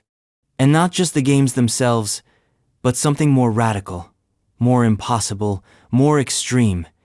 The Olympic truce, also known as ekcheria.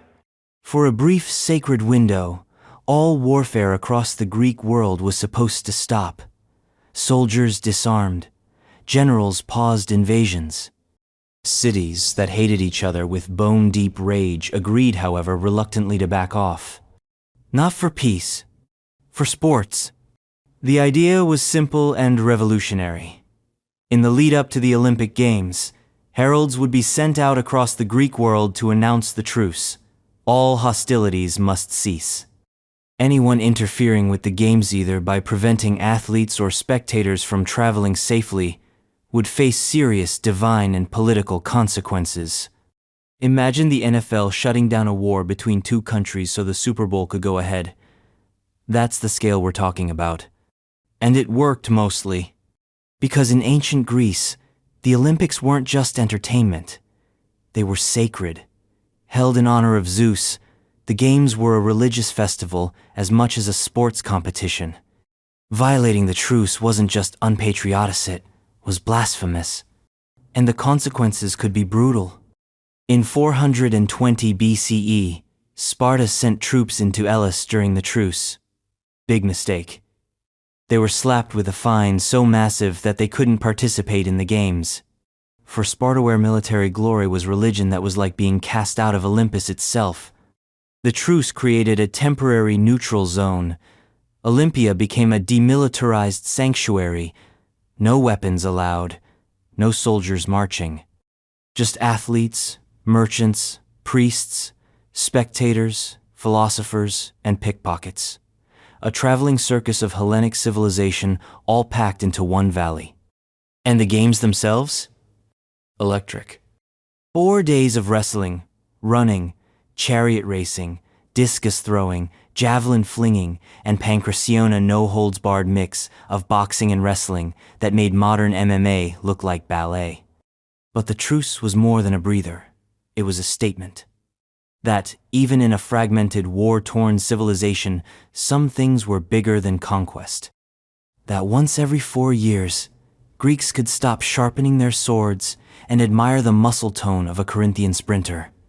And this was enforced not by a central government. There was none but by shared belief, by fear of the gods, by tradition. It wasn't law, it was culture. And let's not sugarcoat it, there were cheaters, violators, saboteurs, but overall, the truce held for centuries, and it left a mark. Because Ikacheria wasn't just about sport. It was a rare, flickering reminder that even in a brutal world, unity was possible, if only briefly, through ritual, through spectacle, through collective pause. And here's the irony. The modern Olympics were resurrected in the 1890s, inspired by the ancient games, but our version of the truce? It's ceremonial, symbolic, a hopeful gesture. Back then, it was enforced by real consequences, real stakes, and real fear of divine punishment. The ancients might not have had Instagram, but they understood branding, and the Olympics were the ultimate rebrand, transforming war-torn Greece into a nation of athletes, at least for a week. So next time someone tells you sports are just games, remind them that once upon a time, people stopped killing each other to watch a discus fly. But don't pack up your laurel wreath yet. Because the Greeks didn't just pause for athletics, they performed them with style. Next, masks, megaphones, and the original method acting. The theater masks of ancient Greece where identity was worn, not just lived. Theater masks. Faces of the gods, megaphones of the stage. The lights dim, the audience murmurs. The sun casts long shadows across the stone amphitheater, and from behind the curtains, or more accurately, from behind a column emerges a figure. Not just any figure. A face, frozen in exaggerated expression. Wide mouth, hollow eyes, a fixed emotion carved in linen and glue. This is not a person. This is a mask. And in ancient Greek theater, it wasn't just a costume piece, it was the entire point. Greek drama, tragedy, and comedy alike relied on masks not merely as props, but as the core technology of performance. Without them, the whole show unraveled. Let's break it down. First, visibility. Theaters in ancient Greece were massive. The theater of Dionysus in Athens held up to 17,000 people. No microphones, no jumbotrons. If you were sitting in the back row, you couldn't see an actor's raised eyebrow, but you could see a giant painted frown, or an ecstatic grin. Masks turned emotion into architecture. They weren't subtle, they were visual thunderclaps. Second, sound. Most masks weren't just faces, they were acoustic devices. The mouths were wide, sculpted into exaggerated O's to function like natural megaphones, projecting sound across vast open-air spaces. Voice amplification. BCE style. Imagine delivering a monologue about fate and hubris, while shouting through a papier-mâché funnel strapped to your skull. But that's what Greek actors did, sometimes switching roles mid-scene. Because in many productions, a single performer might play multiple characters. Mask on, mask off, voice change, posture shift. Instant transformation. It was performance as metamorphosis. Identity was fluid, disposable, symbolic. And the masks weren't random. There was a whole catalog. The old man, the young woman, the slave, the king, the god, the drunkard, the tragic hero. Each with distinct features and expressions, so audiences could instantly recognize who was who, and what emotional ride they were in for. In tragedies, masks conveyed mythic weight sorrow, rage, betrayal, madness. In comedies, they cranked absurdity to 11. Bulbous noses, cartoonish eyebrows, grotesque exaggerations. Some even had attached phalluses, because yes, Greek humor was often very Greek. These weren't just theater tools, they were ritual objects. Greek drama was born from religious festivals, specifically, those honoring Dionysus, god of wine, ecstasy, and divine chaos. The mask wasn't just costume, it was possession. When you put on the mask, you channeled the character. You became the god, the victim, the avenger, the fool. Acting wasn't imitation, it was invocation. And audiences bought into it. They wanted the mask, the alienation, the symbolism, the theatrical magic of seeing an actor disappear into a myth. Realism? Who needs it? The Greeks knew that truth lives in exaggeration. Also, women weren't allowed to perform. All roles were played by men, so masks became gender-swapping devices. A man could be Antigone in one scene and Tiresias the next. Just change the mask, shift the voice, boom, new person. Over time, mask making became its own sacred craft. Made from stiffened linen, wood, or cork, then painted and adorned. Each mask was a character, a relic, a vocal amplifier with a soul. And today, their echoes live on. Modern drama, stage, makeup, character, archetypes. Even the word person comes from the Latin persona, which means mask. We've never really taken them off. So the next time you sit in a theater and watch an actor transform before your eyes, remember, they're borrowing a trick from 2,500 years ago. And if you think wearing a mask to tell a story is impressive, wait until you hear about a secret society where even the masks had mathematical rules. Coming up, the Brotherhood of Triangles and Taboos. Next, the Pythagorean cult and their rule book of weird. Pythagorean Brotherhood, the cult of numbers and noises. You know Pythagoras for his triangle, that hallowed equation carved into every math student's long-term memory. A plus B equals C. But if you think that's the most interesting thing about him, strap in. Because Pythagoras wasn't just a mathematician, he was a cult leader. Welcome to the Pythagorean Brotherhood, a secretive, mystical society of math-obsessed ascetics who treated numbers like divine gospel and lived under a code so bizarre, it makes Fight Club look like a book club. Let's start with the basics. Membership wasn't casual.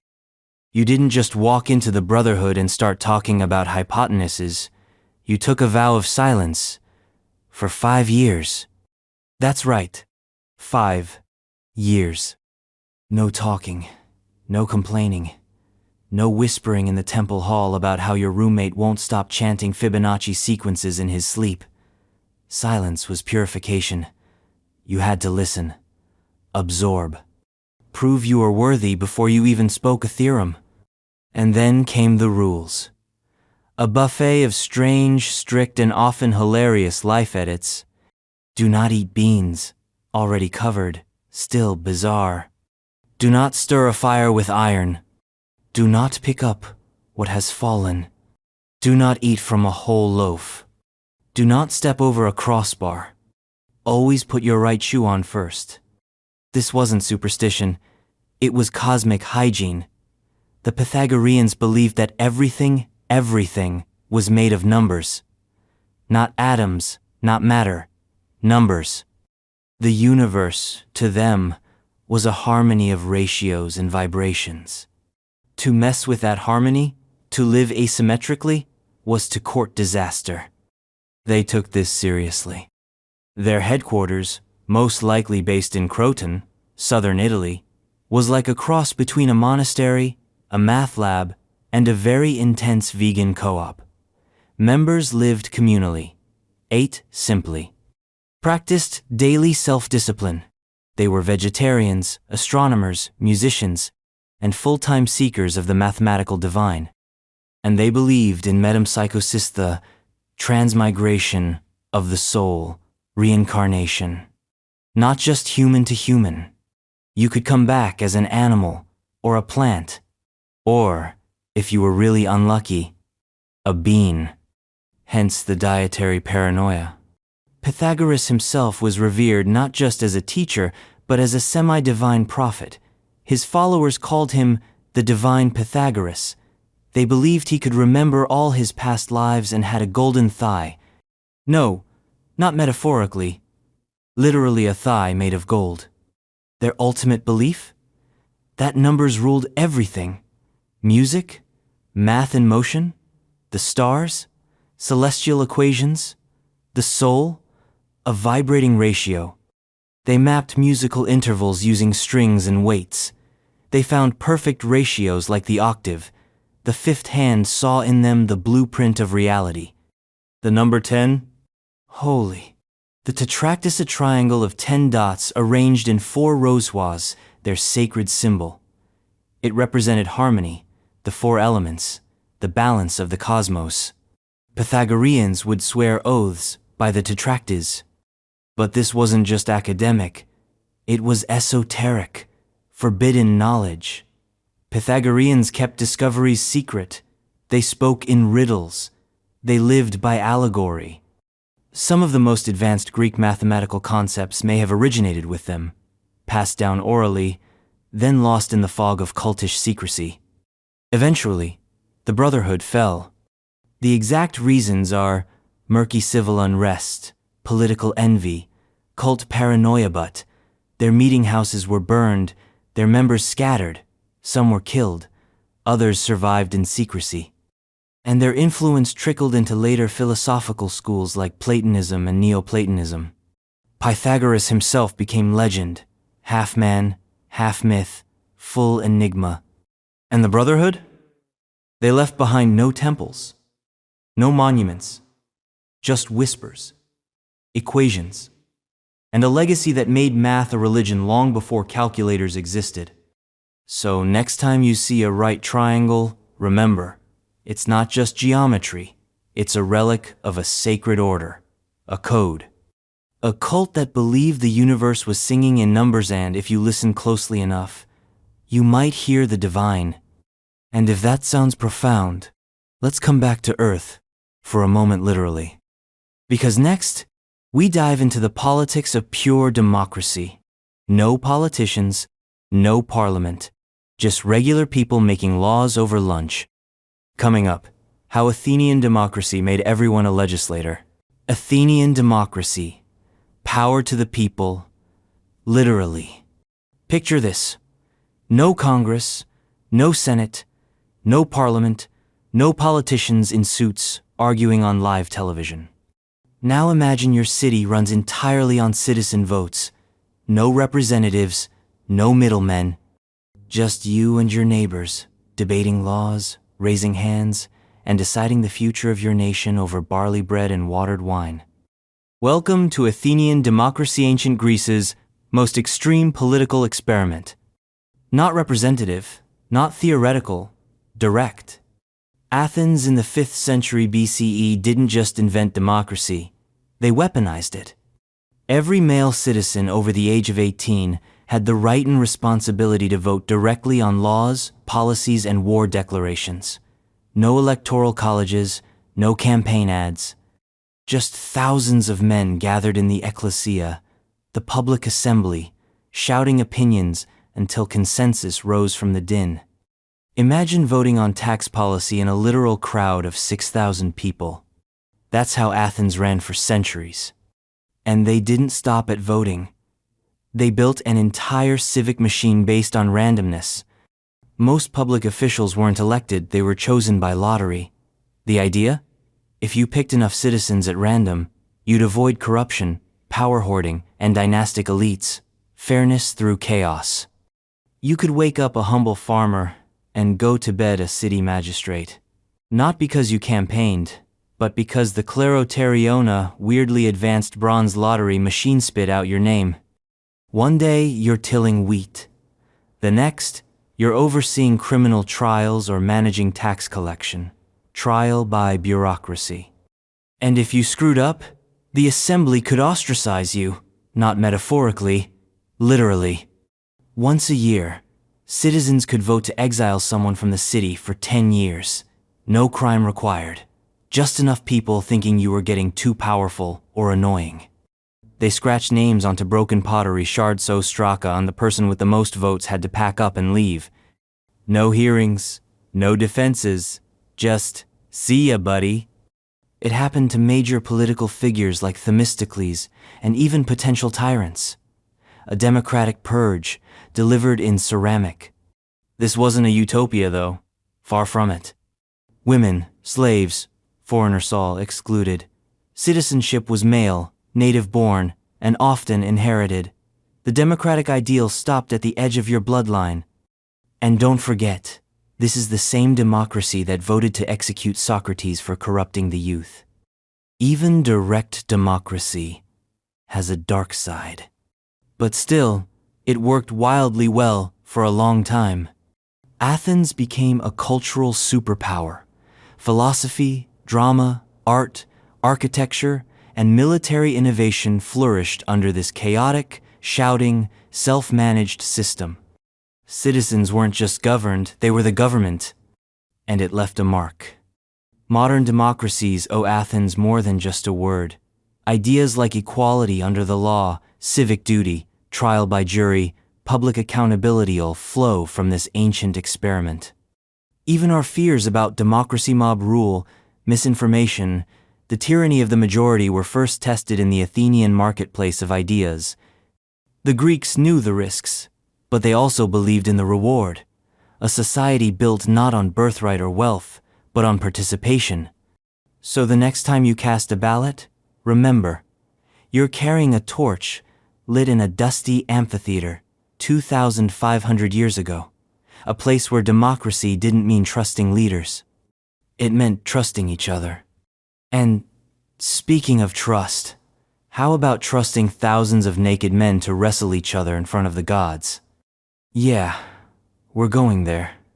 Next, ancient Olympic nudity and the body as divine performance. Olympic nudity, the naked truth about ancient athletics. Imagine stepping into a packed stadium, the sun high, the crowds roaring, the olive oil glistening on, thousands of naked men. Welcome to the Olympics, ancient Greek edition. Yes, they really did compete nude. Every event, every athlete, every race, jump, wrestle, and discuss throw naked. But this wasn't some perverse prank or a bad toga party gone rogue. It was intentional, ritualistic, reverent. For the Greeks, nudity was more than physical exposure. It was a declaration, a philosophy carved into flesh. The body wasn't shameful, it was the pinnacle of beauty, strength, and divine harmony.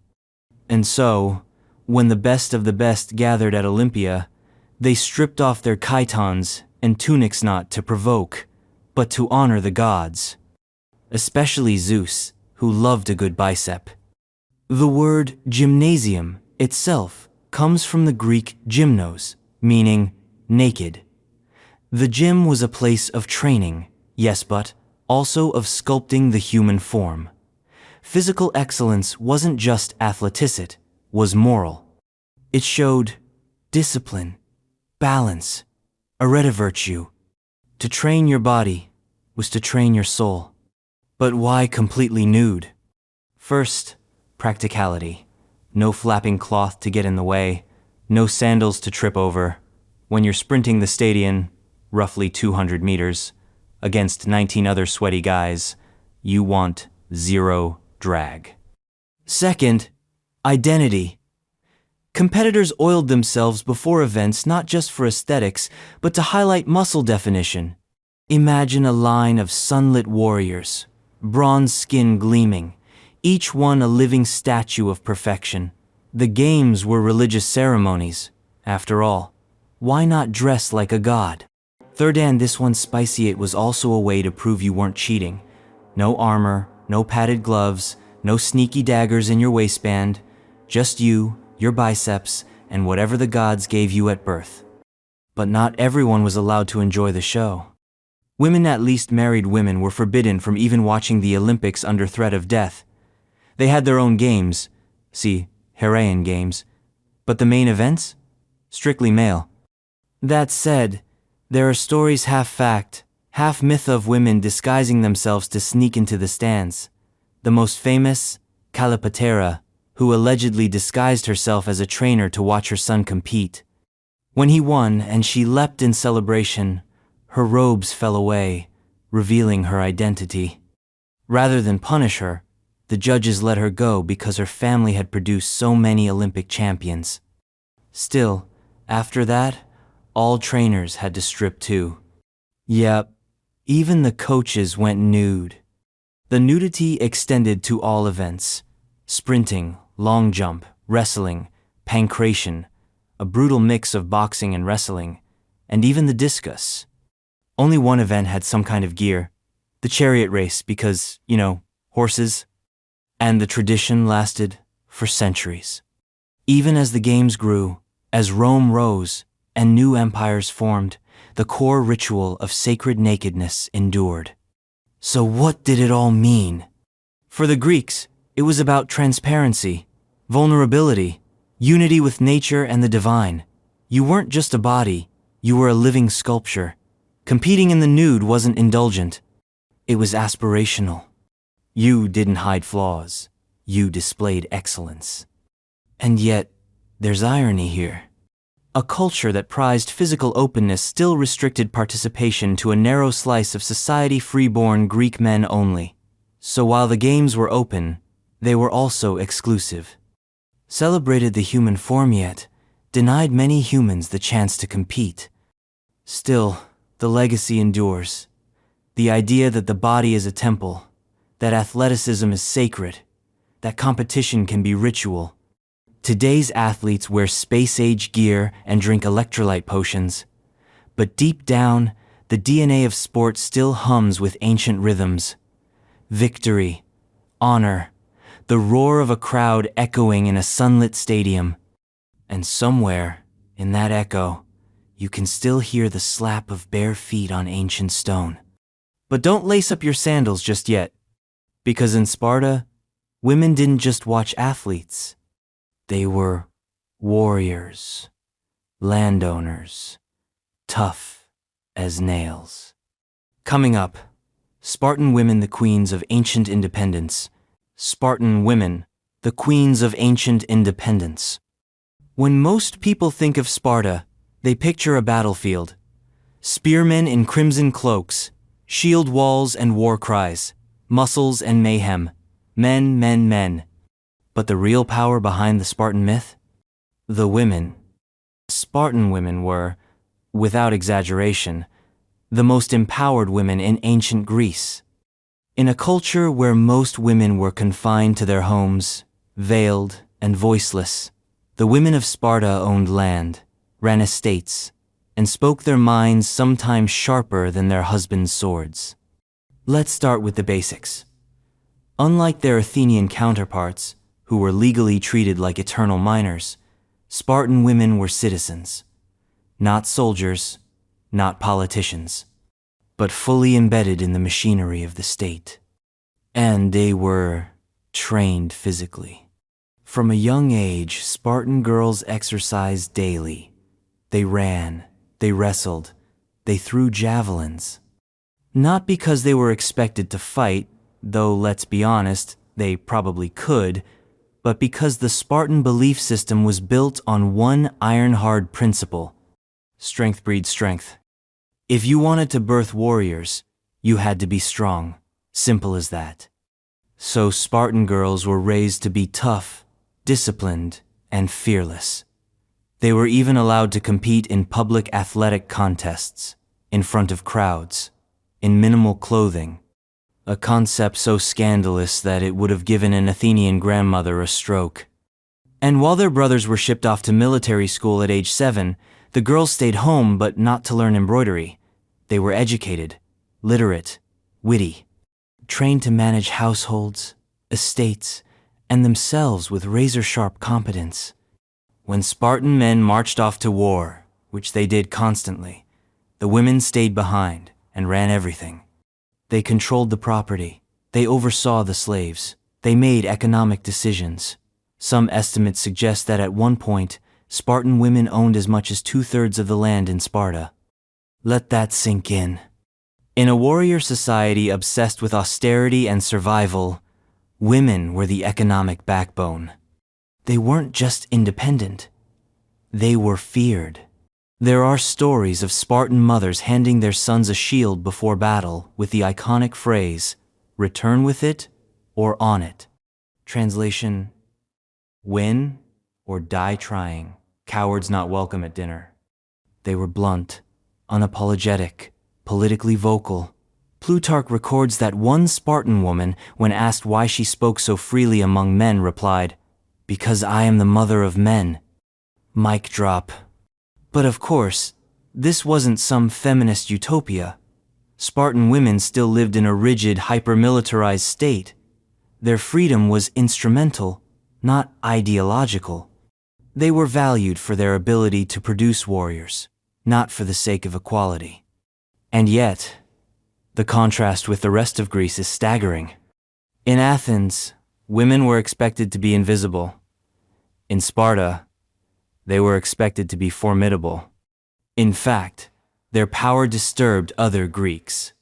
They saw Spartan women as wild, ungoverned. The philosopher Aristotle Eternal Buzz kill-blamed them for Sparta's decline, claiming they had too much influence and wealth, which only proves how much power they really had. Their legacy lives in fragments, in quotes, in land deeds, in the shocked writings of men who didn't know what to make of women who laughed in their faces and owned more than their husbands. Spartan women weren't mythic. They were practical. They knew that survival meant autonomy, that strength wasn't optional, it was sacred. And in that dust-blown land of spears and shields, they stood like iron pillars. So next time someone talks about strong female characters, remember, the Spartans already cast them in flesh and blood. And if you're impressed by their resilience, wait till you meet their neighbors to the east. Because next up is a secret weapon so feared, so mysterious, it burned even on water. Coming up, Greek fire, the ancient flamethrower of the gods. Greek fire, the flamethrower of the ancient world. There are weapons that change warfare. Gunpowder, the longbow, the nuclear bomb. And then there's Greek fire. A weapon so terrifying, so mysterious, that even its own creators treated it like a state secret from the gods.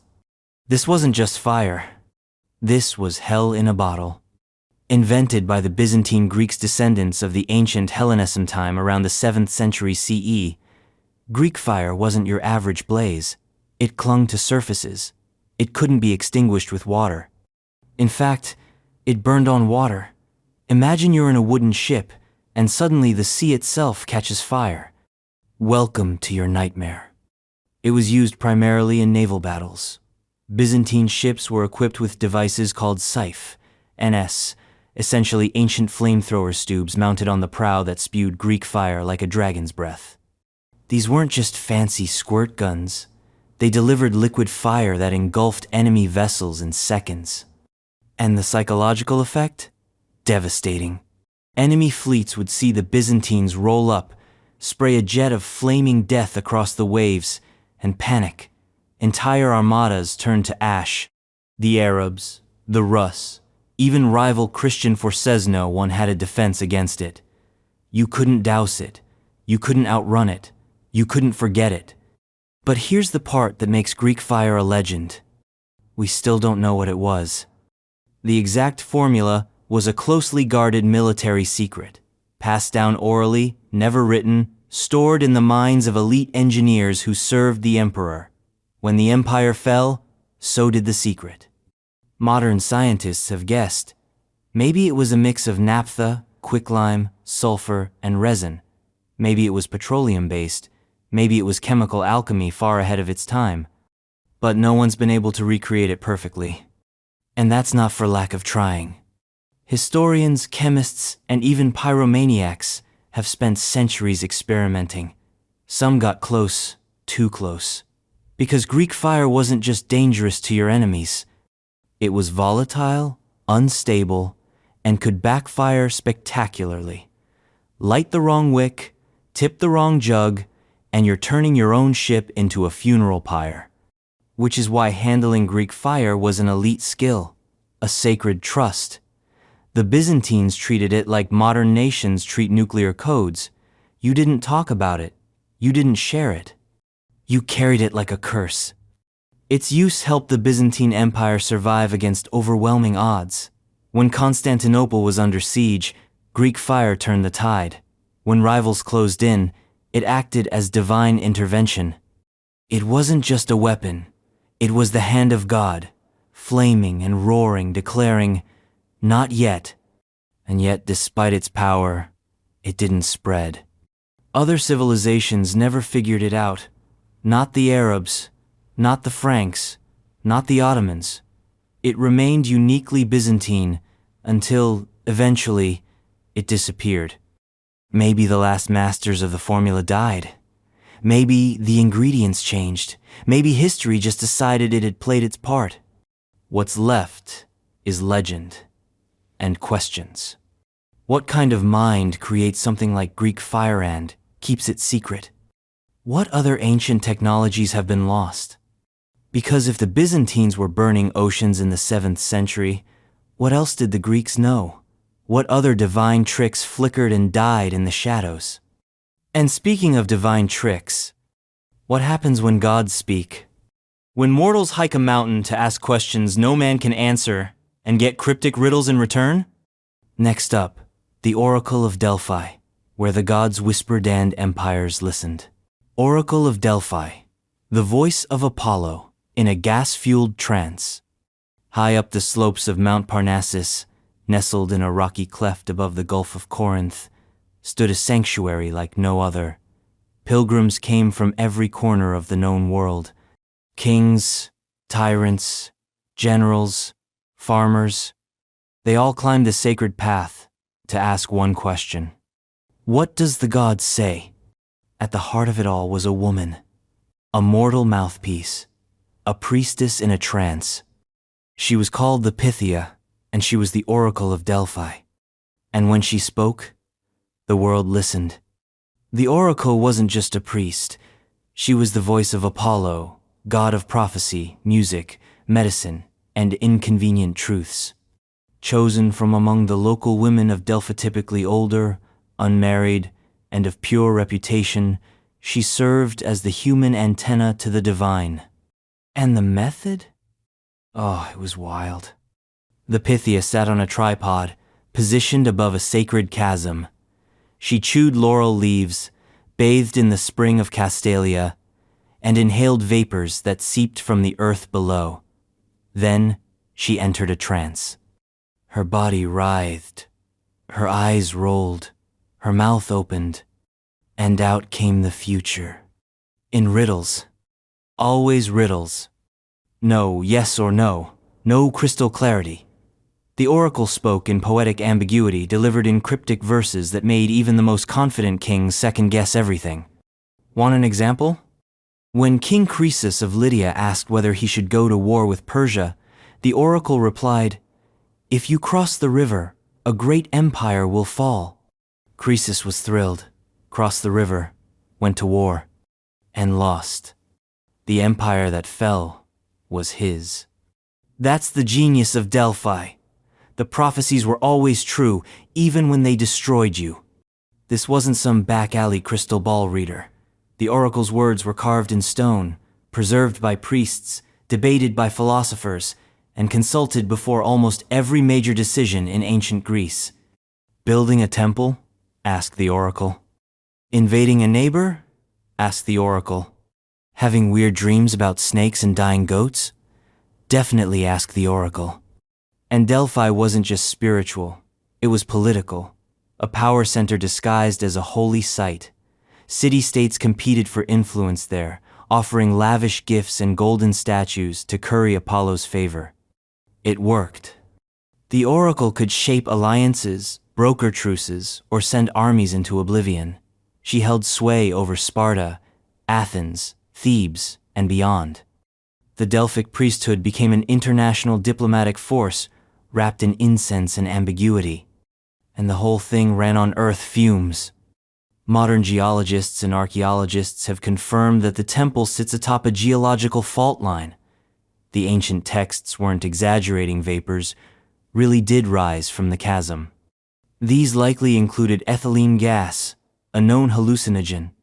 In small doses, it causes euphoria, dissociation, and yes, visions. So the Pythia wasn't faking. She was high on Apollo. And what's incredible is how systematized it all was. The oracle only spoke on specific days once a month, 9 months a year. No prophecies during the winter. Apollo took the season off, presumably for godly spa days. Each question required a sacrificial ritual, a consultation fee, an offering, bureaucracy wrapped in mysticism. You didn't just walk in with your question, you performed. Because the oracle wasn't just about answers, she was about experience, theater, mystery, authority wrapped in fog. And then, after nearly 1,000 years, it ended. The rise of Christianity, the fall of the Roman Empire, the collapse of the old gods. In 393 CE, Emperor Theodosius I banned pagan practices. Delphi fell silent. But its echo never faded. Today, we still speak of Delphic riddles, of ambiguous wisdom, of the terrifying allure of knowing the future but not being able to stop it. Because maybe that's the point. The oracle never promised clarity, only the truth. And if that truth was a dagger wrapped in poetry, well, that's what the gods offer. Next up, an unsolved ancient mystery. A tomb that should be famous. A body that should be a shrine. Coming up, the lost grave of Alexander the Great. Alexander's tomb, the most famous corpse never found. He conquered the known world by the age of 30. He never lost a battle. He spread Greek culture across 3 continents and named at least 20 cities after himself. And then, just like Thade died. But the strangest part of Alexander the Great's story isn't how he lived. It's what happened after. Because more than 2,000 years later, his tomb is still missing. Let's rewind. Alexander died in 323 BCE in Babylon, under mysterious circumstances. Fever, poison, malaria, autoimmune collapse, no one knows. What we do know is that his body was embalmed so well, according to some ancient accounts, that it looked untouched for days. A sign, they said, that he was divine. And his body was supposed to go home, back to Macedonia, to be buried in the royal tombs of his ancestors. But someone had other ideas. His generals, who were already scheming for power, knew that Alexander's corpse was more than just a body. It was a symbol, a relic, a political nuke. Whoever controlled the remains could claim divine legitimacy. So when the funeral procession set off toward Macedonia, it was hijacked. By Ptolemy. That's right, the founder of the Ptolemaic dynasty in Egypt, father of Cleopatra's line.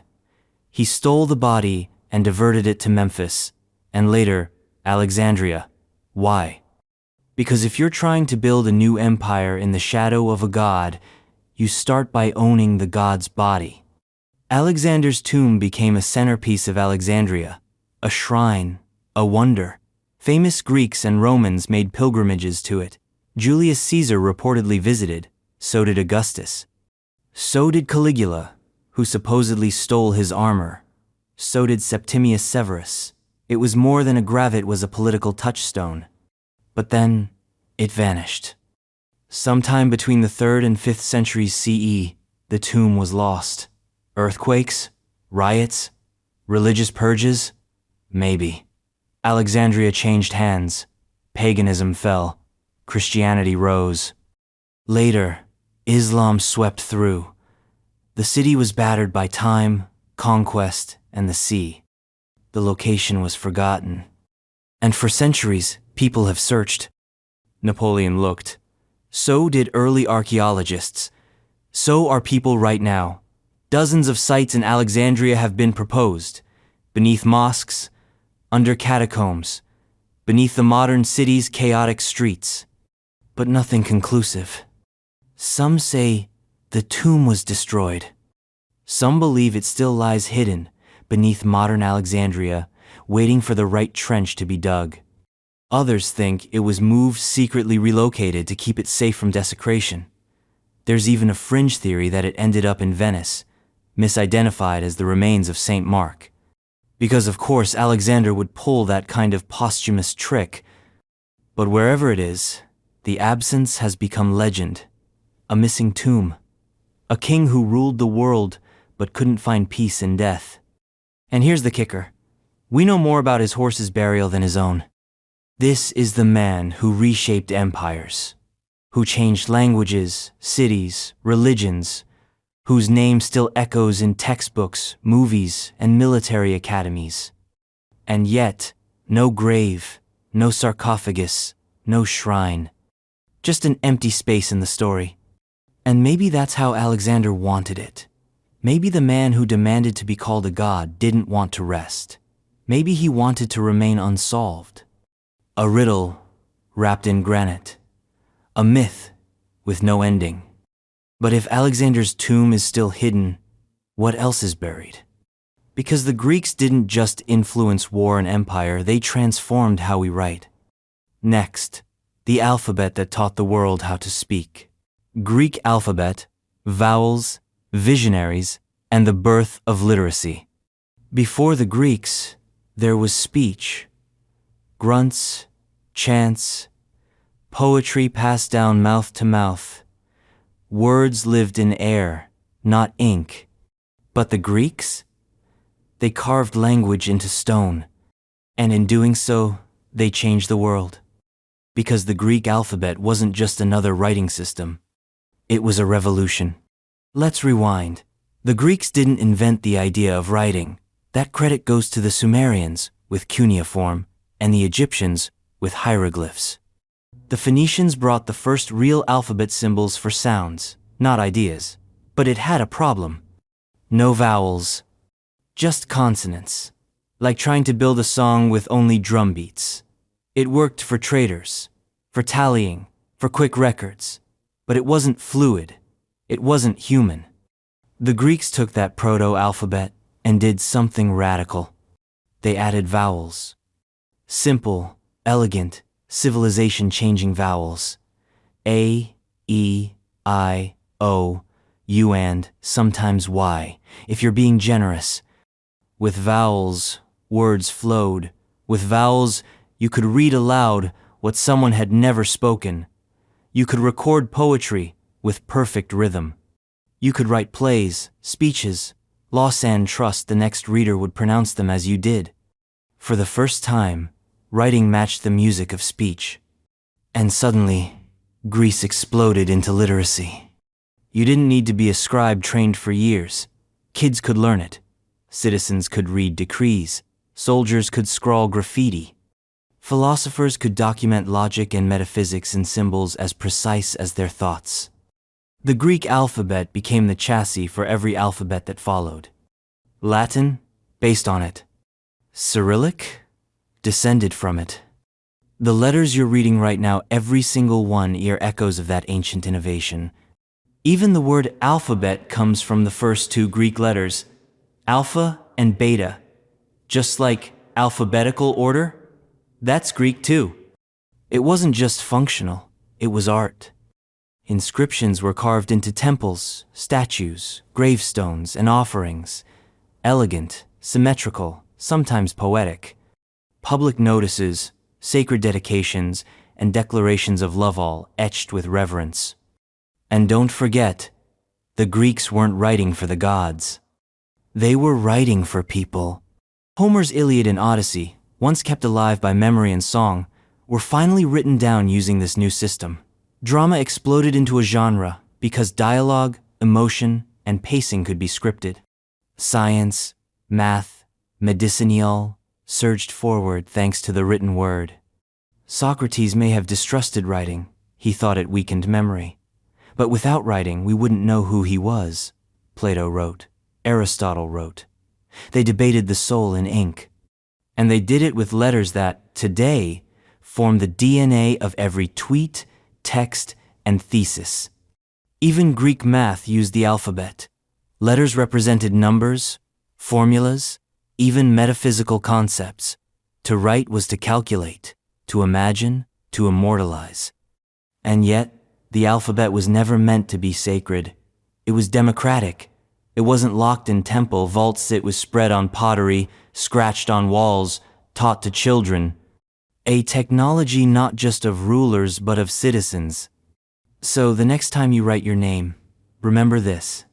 You're participating in a 800-year-old experiment in human expression, a chain of sound and shape passed down from a culture that believed ideas deserved to be heard long after mouths fell silent. And if you think that's poetic, you'll love what those ideas eventually created. Because out of that alphabet, out of that literacy, came philosophies that changed how we live. Next, 2 schools of thought. One said to master your pain. The other said to enjoy your garden. Coming up, Stoics versus Epicureans dueling blueprints for happiness. Philosophical schools. Stoics versus Epicureans. The battle for your soul. You wake up in ancient Greece with a headache, a midlife crisis, and a sneaking suspicion the gods hate you. Who do you turn to? A Stoic? Or an Epicurean? Because these weren't just schools of thought, they were entire lifestyles, competing visions of what it means to be human. And together, they formed the ancient world's most enduring and most misunderstood debate on how to live. Let's start with the Stoics. Founded by Zeno of Citium in the 3rd century BCE, Stoicism was the philosophy of emotional armor. The Stoics believed that virtue is the only good, and everything else, money, fame, pleasure, even health, is irrelevant. If you can't control it, don't worry about it. Their ideal? The sage. A person of perfect reason and unshakable calm. Someone who could watch their house burn down and say, "Ah, a lesson in impermanence. Pain? Endure it.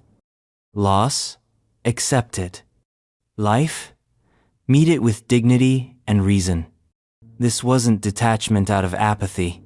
It was discipline, mental gymnastics to keep the soul steady when the world wobbled.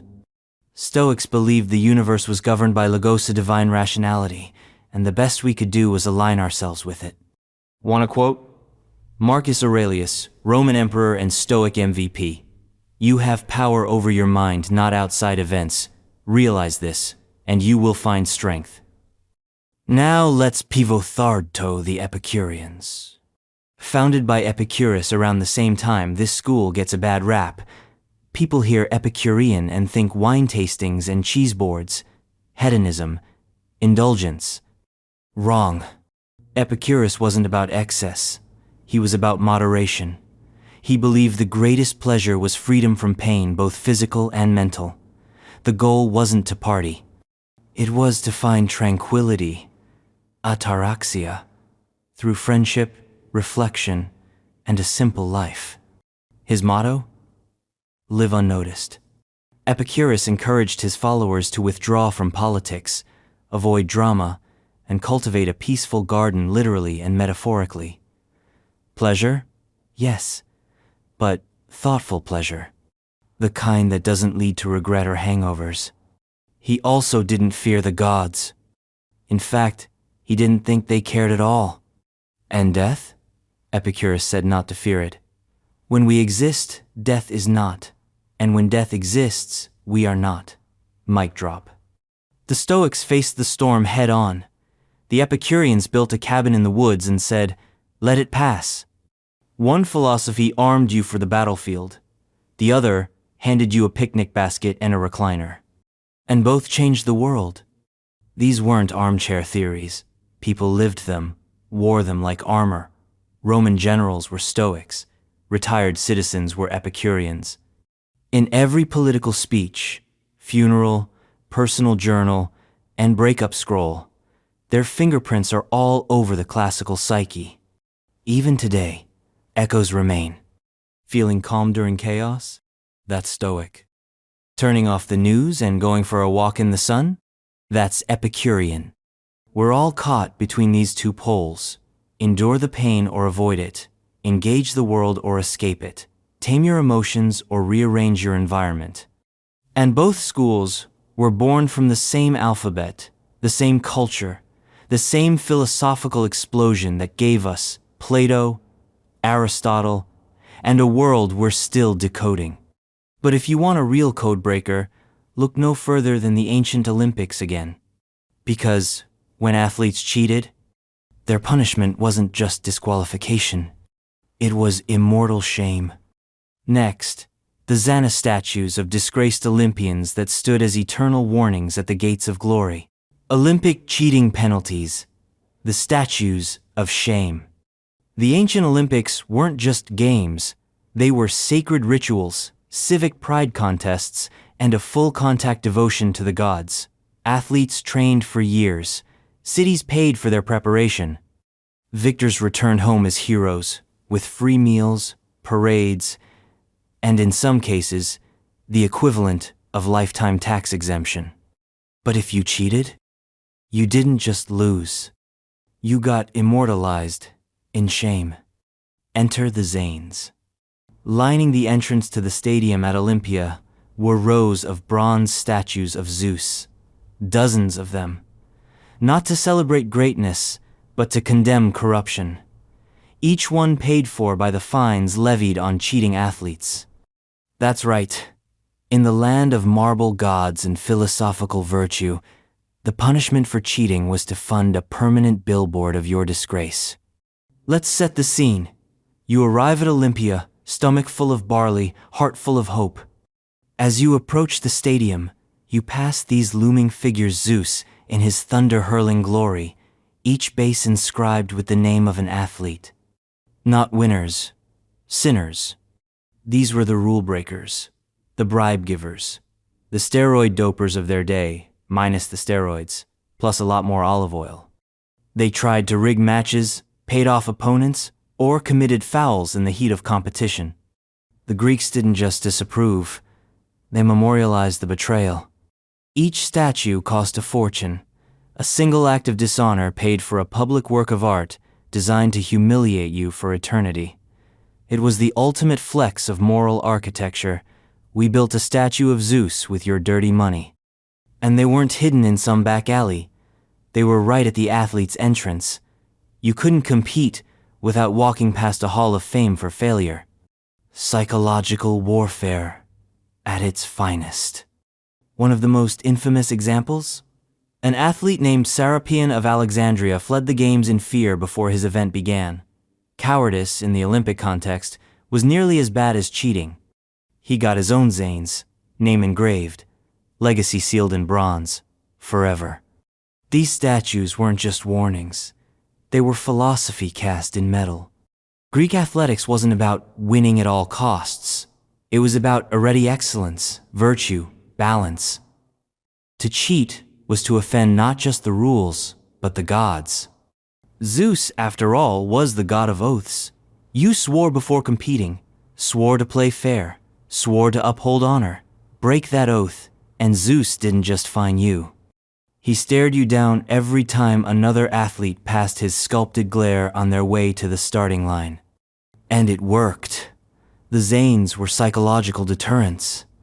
No one wanted to join the bronze rogues gallery. In a culture obsessed with legacy, to be remembered for cheating was worse than being forgotten. Over time, as the Olympics declined and the gods grew silent, the Zanes faded, but fragments remain. Archaeologists have uncovered bases, inscriptions, the ghost names of the disgraced. We don't know all their stories. But we know this: the ancient Greeks didn't just celebrate victory. They punished dishonor with monuments. And in doing so, they left us with the final extreme truth about their world. That even in glory, failure gets a statue. And that, dear viewer, is the story of ancient Greece as you learned it, but as it was lived. Brilliant, brutal, beautifully bizarre. From stone tickets to flaming seas, from triangle cults to bean bands, from naked glory to perfumed gods. 30 unknown facts, one unforgettable civilization. And remember, history doesn't whisper. It roars.